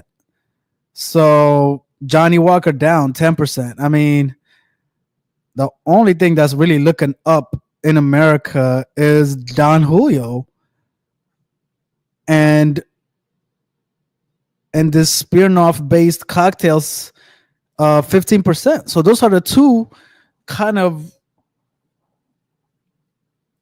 the two areas where they need to focus on, it looks like. So we'll see. Now we get into Europe. Let's get into Europe. Guys, make sure you guys like the comment. Let me know what y'all think. Let me know what y'all want me to cover. We're getting into Europe. So they're going region by region. Bam, bam, bam. Great Britain net sales grew 5%, driven by strong performance in Guinness. So Guinness is helping them out in Europe. Look at that. Ireland net sales grew 7%, primarily driven by double-digit growth in Guinness. Strong share gains and on-trade were given by Guinness. Look at this, Guinness 0.0 draft. They're having this non-alcoholic thing on draft at 1,500 places. And look at this. This is actually the most surprising thing that I've seen here. Turkey grew 31% with volume. Net sales grew by 31% with volume growth of 4%, primarily reflecting price increases in response to inflation. Okay, so that's not. So we're talking about Johnnie Walker. And then we're getting into Asia. We got India, Australia, and Great China, India, Australia, like One, two, three. We're talking 75% of the market. That's crazy. Let's see what is going on. Now, this is the most surprising thing. Look at this. Sun Jing Fang. I don't even know what this is, but it saw a 27% increase in sales in Asia. I've never even heard of this thing. Do you guys know this? Apparently, some kind of cheap liquor in China is a prominent brand of. Oh no, no, okay, high end. Sorry, it's a high end Chinese baju, traditional Chinese distilled spirit. I've never even heard of baju. I don't know why we don't got some baju over here in America. I ain't never seen this, but apparently this is like their big seller for Diageo in China. And then this black and white whiskey is another one that has a huge growth. But I mean, net sales is still down 1%. Some areas saw growth, but I mean, we've seen some negatives here, right? Actually, a lot of growth in China. Interesting. Yeah, mostly growing in China, actually, and in Asia in general, actually. Look at that. But there is only what? I think it was 19% of their money maker. What's up, guys? We got some new watchers in the building. Thanks for tuning in. It's your boy AB. I'm doing this solo. I got my brother Stevo in the chat. He couldn't make it. We're looking at Diageo. We're looking at their numbers. They're breaking it down by region. Right now, we're in Asia. Asia contributes about, I think, 19% to their revenue. So it looks like they're seeing some growth in Asia with a lot of stuff. Like we've seen some negatives in other regions, but in Asia, it looks like they're seeing a lot of growth. But I don't know why. Reported net sales declined 1%, driven by negative impact of foreign exchange on disposal of Windsor, which was partially off. Organic net sales grew 4%, driven by strong growth of Chinese white spirits in Great China and other whiskeys in India. And then offset by declines in Southeast Asia and Australia. Let's see, spirit net sales grew 6% in China and India. It looks like China and India is doing some good stuff. Great China, look at that, grew 12%. Look at that. The Chinese got some money, baby. China grew 12%. That's the only region we've seen where it has a growth of 12% as a region. I think all the other regions actually had a decline. So I wonder if they're going to double down in China. Because who would have thought Diageo is actually doing well in China with some local brands as much as other brands too. So primarily driven by strong white spirits, despite the challenging macro conditions, Chinese white spirits delivered strong double-digit growth, lapping a double-digit decline in the prior year. Okay, with restocking the inventory. Okay, maybe that's not such a, because it was like down a lot the year before. Now it's really up. So like, was that like, do they like it, or was it because it's available now? So travel, retail, Asia, Middle East, Netsu group are primarily driven by Johnnie Walker Blue Label. Blue Label Extraordinaire. Never heard of it. Blue Label Extraordinaire. Ooh, how much? Man, that's a beautiful bottle right there. I never even seen this shit. I've seen Blue Label, but I ain't never seen it with no Chinese print like that. It's kind of interesting. Oh, here we go. Oh, all right. What's up, people? What's up? What's up? Welcome to the stream. Make sure you guys give it a like. We're talking about Johnnie Walker. We're talking about Diageo. We're covering now. This is where they really took a hit. Latin America and Caribbean. As much as we all like to think you're in the islands, what are you doing except drinking and partying at the beach? So you're thinking they're making money?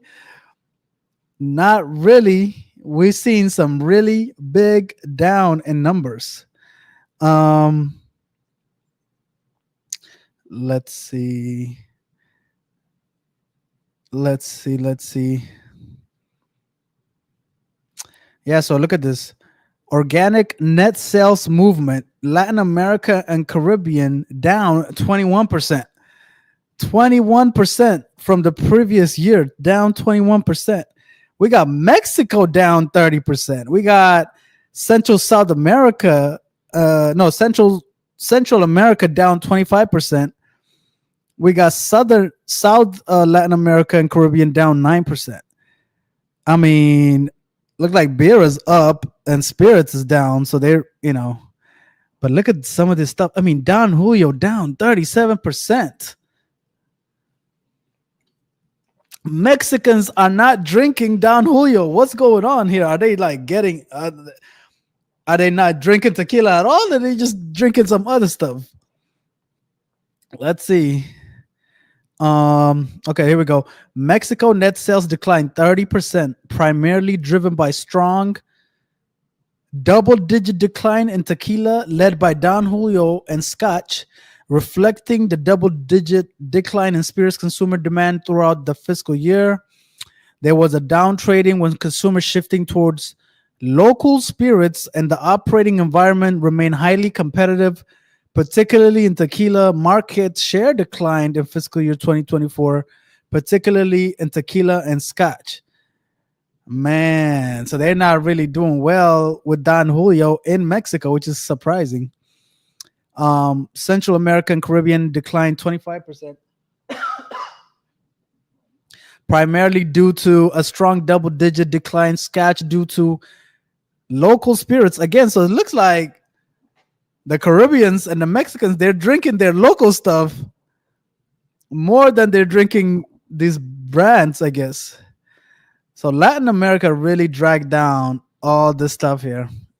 We got Africa. Let's see what Africa is going on. Man, look at that malt Guinness up 44%. Guinness up 16%. Johnnie Walker down 11%. That's very surprising. Smirnoff down 9%. Looks like Nigeria. What's up with Nigeria, man? Look at this. Okay, so volume is down, but net sales is up. So they probably increased the price there. That's interesting. And then look at this. The ready to drink increased 35%. So they're moving away from beer. Let's see what's Africa doing. Africa delivered robust organic net growth despite ongoing challenges. Look at that. Africa delivered robust net sales growth despite ongoing macroeconomic challenges. Yeah, like war. We got war going on in Africa, but people's got to drink. Well, it's okay. Organic net sales grew 12%. Look at that. That's another region that's growing. So we got China went up double digits. We got Africa up 12% in double digits. North America was flat. Latin America was super down. Europe was down. So looks like China, India, Africa, they're doing better. Look at this. Beer grew 19%. Okay, that's net sales. Organic. I want to know organic because I don't want to. Let me see. So like South Africa is down. So East Africa is leading the way in terms of the growth, and Nigeria too. Okay, it looks like South Africa is down, but the rest of Africa is up in terms of sales. Let's see what we got. Okay, here we go. So we got the whole shebang here. We get into the summary of it all. Category and brand review. All right.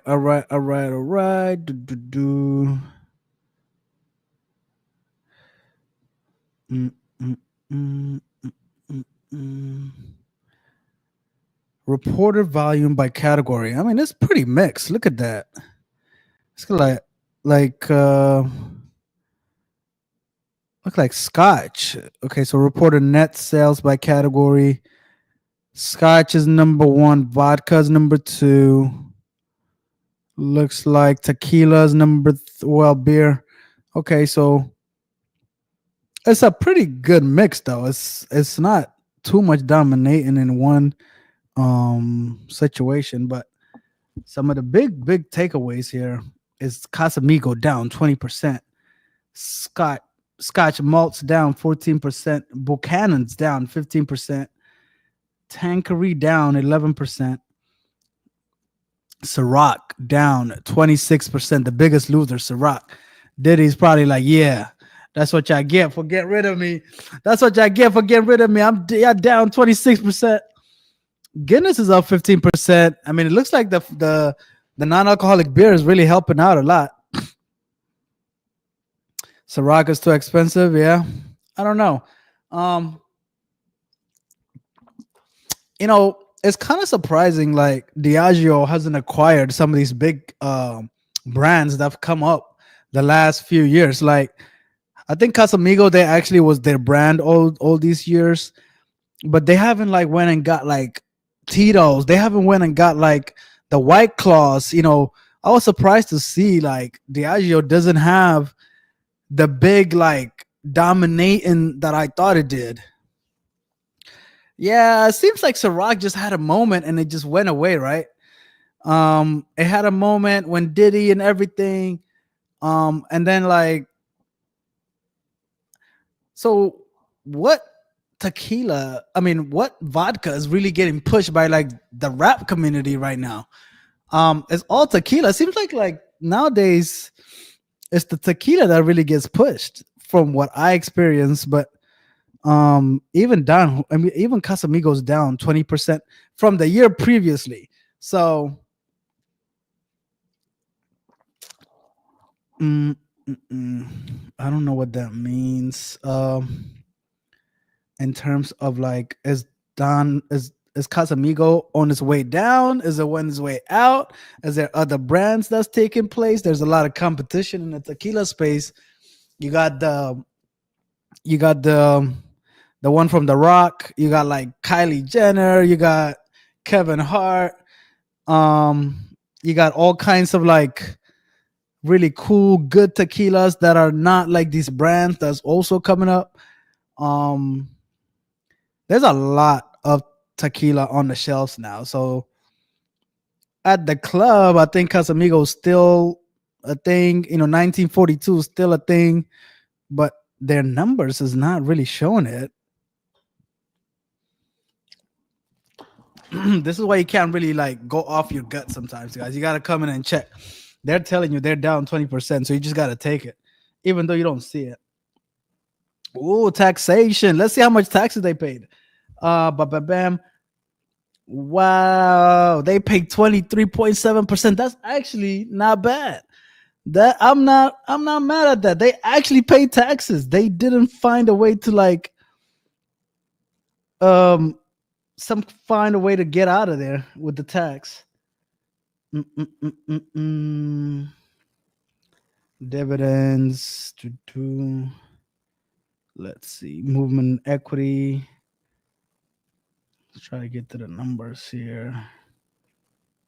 Um, let's get to the numbers because I want to get to the numbers. Mm-mm-mm-mm.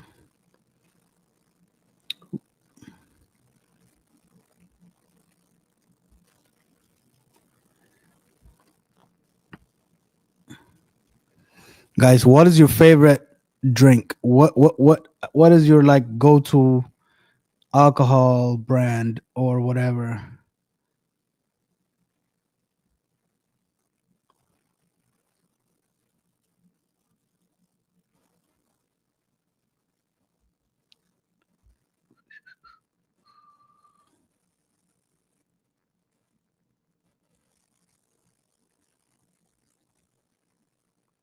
All right, financial statements.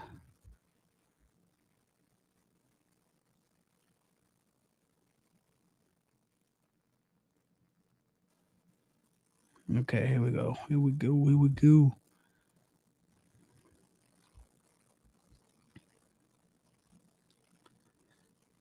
Okay, so we got net sales. We got net sales of $20.6 billion. Year ending in June of 2024. Hmm. Okay. Previous year 20.5, and the year before that 20.5 again. So pretty flat in terms of net sales. Cost of goods sold 7.9, 8.2, 8 billion. Sort of flat again. Gross profit 12.1, 12.2, 12.5. Sort of flat the last 3 years. Operating profit 6 billion, 5.5, 5.8. Okay, so operating profit went up by half a billion, so $500 million, close to 500 million. Woodford Reserve. Okay, San. Um, yeah, I think that's owned by. Isn't that owned by Jack Dan? Was that owned by Jack Daniels? I wonder.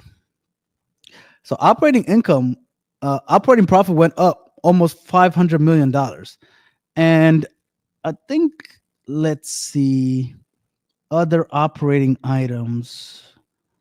I wonder what that is, but that could be that all that savings we looked at earlier. But we'll look into the other operating items. Let's see. Non-operating item, financial income of $400 million. Financial charges 1.2 billion. That's kind of a lot. $1.2 billion in interest. We'll have to go look at that. Shares of after-tax results of associates and joint ventures 414. Profit before taxation 5.4 billion. Tax 1.2 billion. And then I love the way they just said profit for the year. This is profit report. I wish every company would just say profit for the year, not will use all this confusing word like net income and blah blah blah. So 2 years prior 4.4, 4.4, and then down to 4.1. So looking at a $300 million reduction in net profit. And if we look at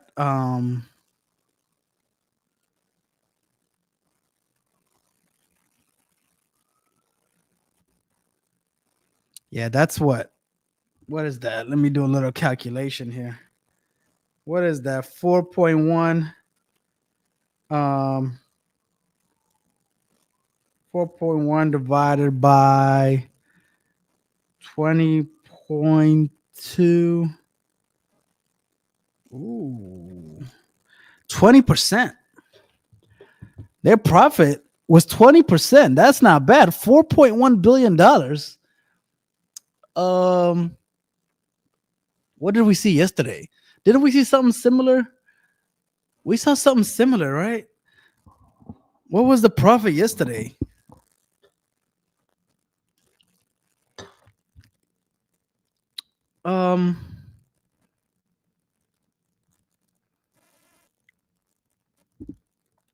Let's see. Philip Morris net profit 2024.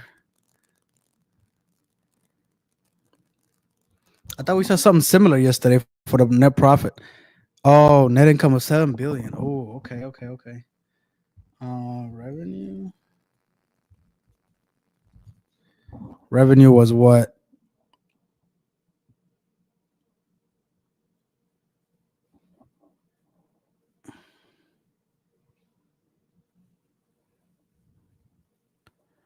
$37. Okay. I think they had a similar net profit margin, if I remember correctly. It was around 20%. Guys, That's one of the higher net profit margins we've seen. Again, it kind of seems like it's keeping up with trend. Yesterday, we saw almost a 20% net profit situation. Tonight, we're seeing, let's see, what was our number again? About 20% profit net. That is a great profit margin. 20% is it's almost double Tesla. I think Toyota had about 10%. I think Tesla had about 10 or 11%. We saw Ford, we saw Volkswagen, they were like 3-4%. And these guys are netting $4.1 billion. That's a 20% profit, even though sales were down slightly, like 1%, but they're still profitable after all this stuff. Guys, it seems like Vice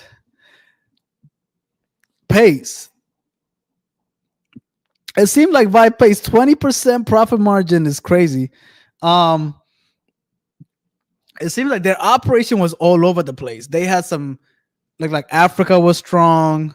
Um, China was strong. North America still holds like 40% of their market share, which is concerning because their North American numbers were down. So even though they didn't have necessarily a great year, they still did a 20% profit margin.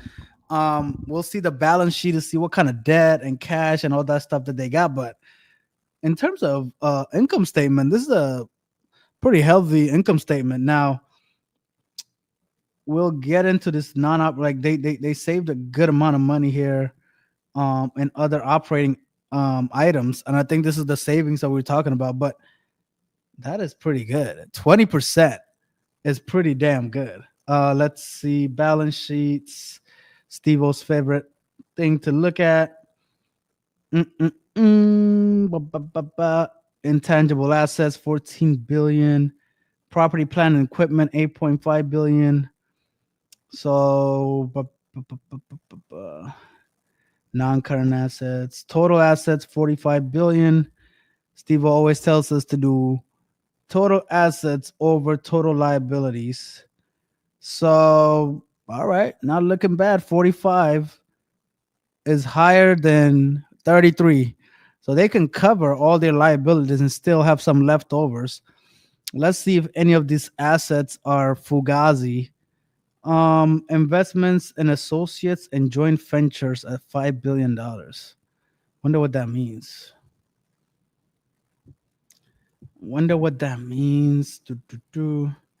Guys, if y'all still here with me, drop a comment. Let me know. They're making 20% profit. Okay. Oh yeah. They own like 38% of let's see. Diageo, LVHM,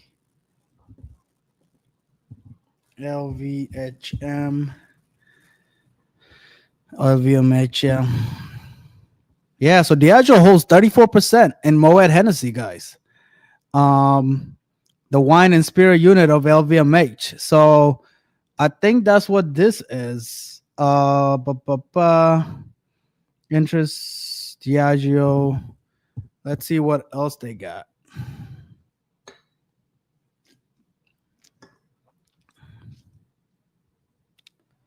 What? Hold up. Diageo engages in strategic investment in associates and joint ventures. So when they say joint ventures, guys, I think this is what they're talking about with like when they get in business with Diddy and those kind of people. This is what they reported.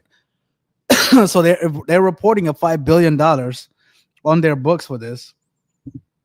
We'll see what that means. Let's see. A recent example is a joint venture with Main Street Advisors announced in April 2025. This partnership focused on expanding the Ciroc ultra premium vodka brand in North America and Lob 1707 tequila worldwide. What the hell is that? Is that the Kylie Jenner joint? Let me see. Oh, this one. Yeah, okay. What is up with this thing? Do you guys like this one, guys? What do y'all think? Slob 1707. I feel like there's some celebrity attached to this. Celebrity. Celebrity. Bam, bam, bam. Oh, LeBron James. Yeah. LeBron James. I knew there was a celebrity attached to this. I didn't know. Well, like, I don't see him pushing this though. Let me see. So he's a key investor and the face of the brand, playing a central role. It's in marketing and promotion. Lobo 1707. Huh. Dia Sims. Who's Dia Sims? CEO, a black one. Oh, look at this. Wait a second. Who is this lady? Um. Whoa, whoa, whoa, whoa. President of Comb Enterprises. Wait a minute. The plot gets thicker. What is this? D'Angela Diaz Sims is an American business executive. 2020. Sims became the co-founder of Pronghorn. She was previously the president of Comb Enterprises. Wow, wait a minute. She was appointed to this position by Sean Diddy Diddler Combs. Wait a minute. What? Career started as a contract specialist in a DOD. Okay. And then went on to work Bad Boy, Sean Triple B, president of Combs Wines and Spirits, was involved in the acquisition of Delirium and as well as brand growth of Ciroc. So this is the lady behind Ciroc. Interesting. So they dropped Diddy, but they kept the lady. That's crazy. Wait a minute. She was promoted to president of Combs Enterprises in 2007. She saw the Bad Boy, Sean John, Ciroc, Revolt TV. She left Combs Enterprises in 2019 to enter into the cannabis industry and start her own business venture. What? Guys, look at this lady. That's kind of interesting. She left in 2019, right before, well, not right before, but so they're still rocking with her. So she's the CEO right now. Let me see. Lobos. Lobos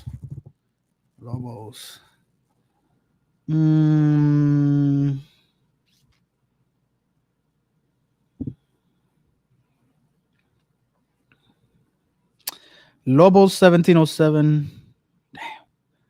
Can't see. Freaking Forbes.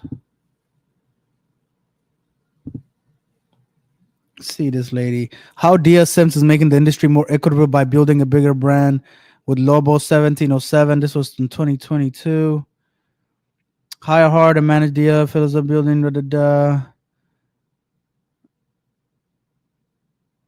And now I'm CEO Mescal, backed by incredible LeBron James and Arnold Schwarzenegger, and working in lockstep with our founder and chief creative Diageo. Blah blah blah. So interesting.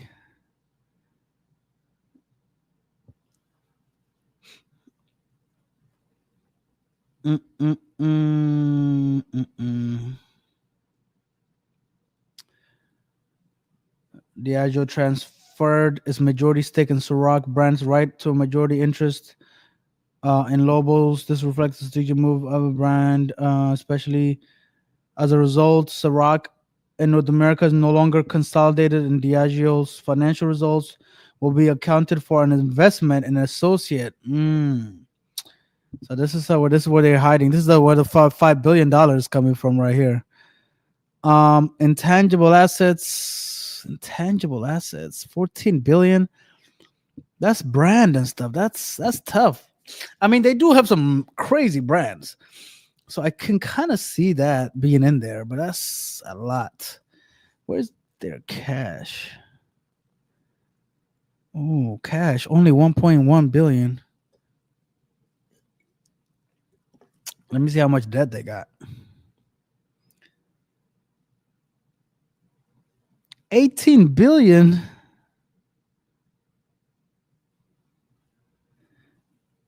Ooh, payable 6.3 billion. Mm.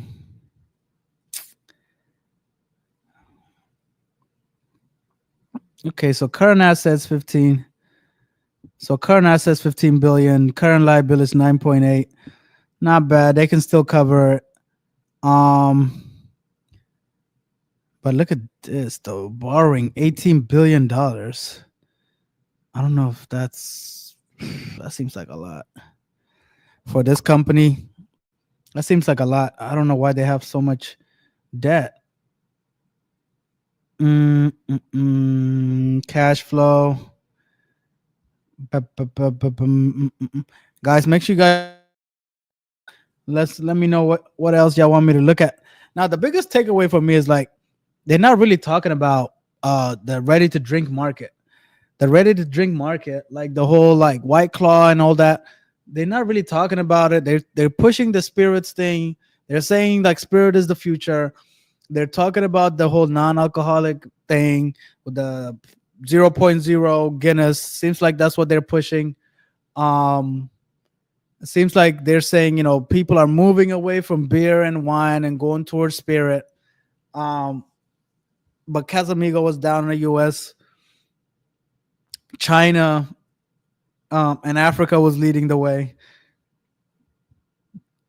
But I don't know. I mean, sales were flat. Let's see their stock. Diageo stock. Kind of likes to look at 5 years. So last 5 years down 25%. Down 25%.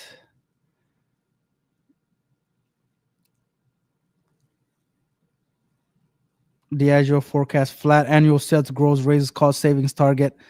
So look at that. This was 21 hours ago. Diageo forecast flat annual sales growth, raises cost savings target. So like it seems like they're kind of capped at their sales, and so they're trying to keep being profitable by cutting costs, which we saw. Let's see what the analysts say in Yahoo Finance. Guys, let me know what y'all think. They made 20%. I mean, they're making a nice little profit, but sales are kind of flat the last 3 years. Profit is kind of flat the last 3 years. Would y'all invest? Would you guys invest? Let's see what the analysts are saying. Okay. So analysts are actually saying, because right now it's trading at 101. Analyst price target 120. So that's 20% bump. So they're averaging at 120 for the analyst price target. Which is sort of interesting. So they're seeing, I mean, we're not seeing a strong buy. We're seeing some buys. Not too many analysts, honestly, only 8. So it's kind of a split. There's two underperforming, 2 hold, 4 buys, like a 50-50 split. Let's see what Seeking Alpha says. I don't know. The only thing that concerned me is like revenue is flat the last 3 years. So how are you gonna? Oh, let's look at their PE ratio. Actually, hold up.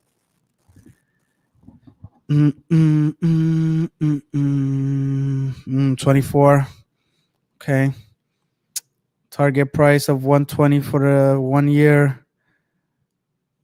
24 for PE ratio. It's not terrible. Earnings per share is kind of low though at $4. Kind of a mix. Seeking Alpha. Guys, let me know what y'all think. Who's in the chat? Do, do, do, do, do, do. Diageo.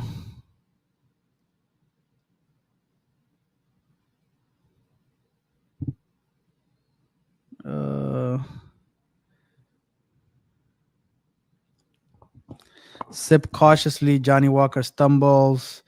Diageo. The stock is cheap for a reason. Let's see. Let's see what. And it seems like it's a mixed bag. These analysts are all over the place. I don't know. From my take, it's not really growing, and it seems like they're missing. See, Diageo, the stock is cheap for a reason. Diageo's Guinness is a standout growth driver with strong consumer recruitment and success in non-alcoholic variants. Just what we talked about. The new Accelerate program signals improved financials discipline, targeting $500 million in cost savings, exactly what we talked about, and a $3 billion annual free cash flow. Persistent macro headwinds and weak core spirits demand, exactly, especially in the U.S., overshadows Diageo's positives and create an ongoing uncertainty for recovery. That's kind of what I was just saying, right? Diageo is a premium spirits, accounts for 75% of sales. Beer contributes 16%. Sorry, look at that. Spirits contributes 75%. America 39%, and 54% of its profits from come from America. So even though China is growing, even though Africa is growing, they don't contribute as much to the profit, to revenue, and things like this. So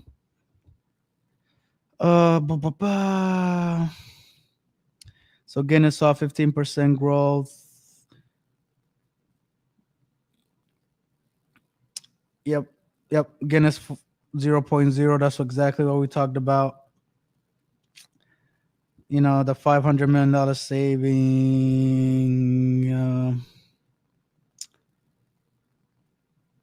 Net debt to EBITDA stands at 3, which is above historical range. This is not on and investing in Guinness. This also helps from a valuation. All in all, if management can execute, it should dramatically increase earnings. Consumer environments remain uncertain. Look at that. So the pressure is not only limited to US, even in other parts of the world. Asia specific declined 3%. So I thought, in 2025, they're not really doing better than what we just saw for 2024. Spirits is still the largest segment. So spirits is still the largest segment. So we can talk about Guinness here and that, but 75% is spirits. So, and it's not really growing. Demand in the U.S. further deteriorated in February and March, particularly in whiskey and tequila. So it looks really cheap now at just 15%. So historically, they were 21x. Yeah, that's kind of what I was saying. Let's see. All right. Let's see what we got. We got wholesale, hold, buy. We got sell, wholesale, buy. Very mixed, wholesale, buy. Seeing a lot of buys back in January. Hold, buy there. So look like people were bullish on this, but then like this year. So what do you guys think? To me, I think the biggest concern I have is like they don't have any they're not competing in that ready to drink market. And they're not talking about it, and their big money is not coming from that. Spirits seems like it's kind of flat, even kind of declining in America.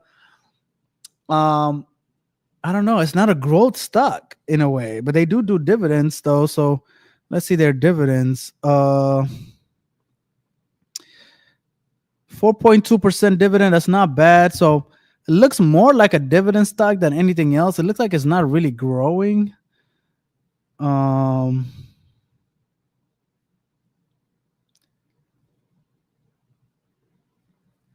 yeah, they're down 25% the last 5 years. Yeah, that's kind of my take. I don't know, man.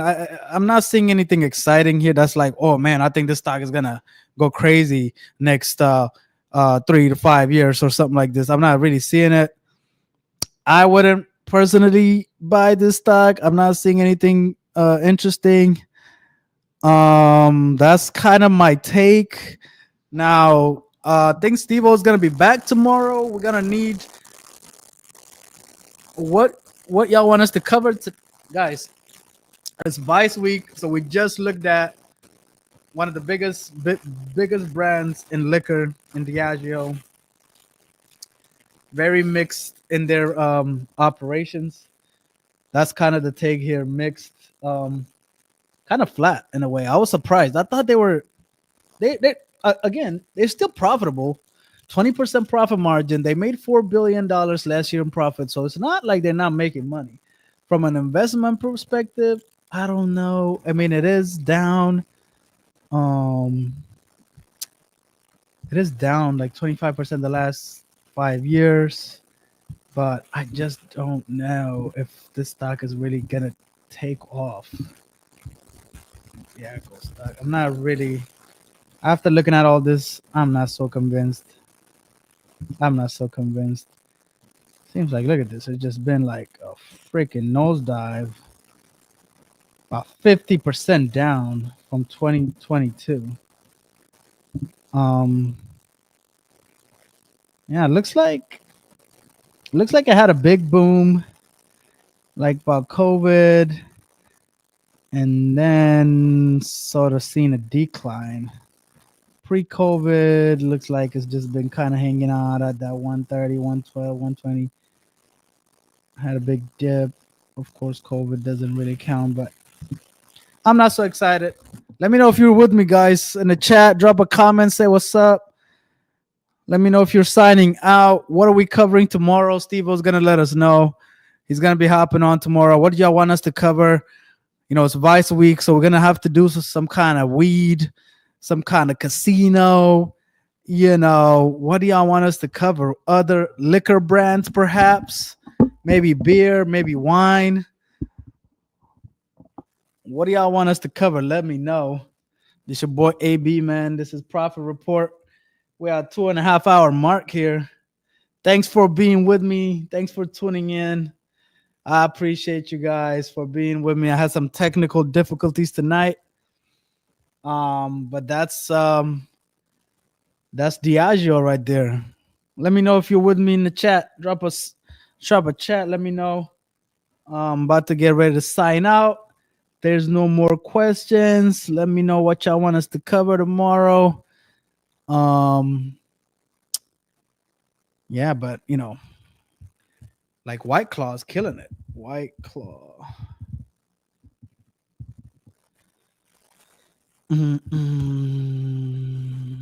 Let's see, sales. Last 5 years.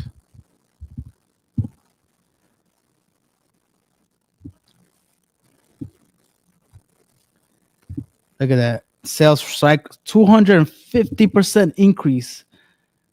I mean, they have a 7% increase in 2022. So like, but they're owned by this company, a Mark Anthony Group. So they, you know, I don't know why Diageo is not buying these companies. Like, you know, I would go try to buy some of these things.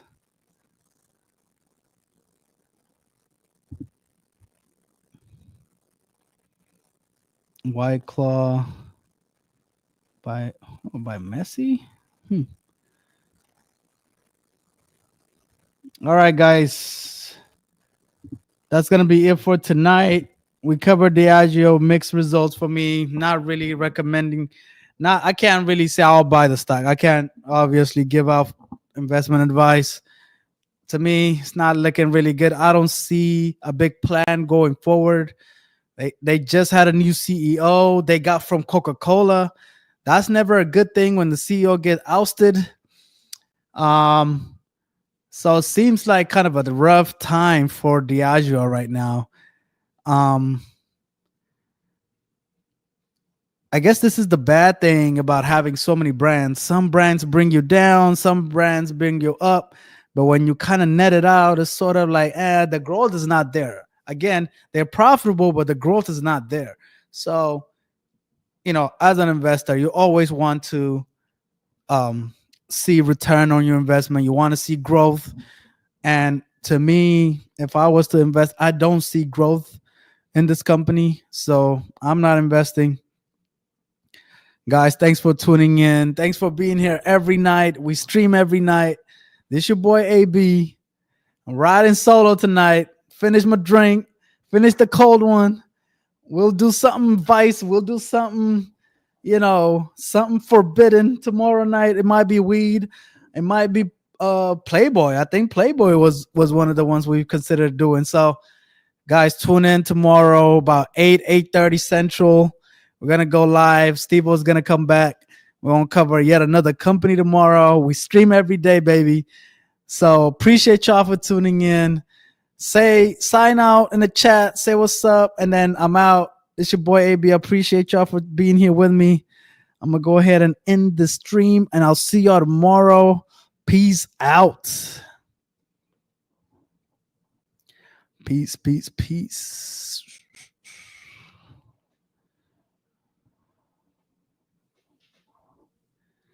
Mm-mm.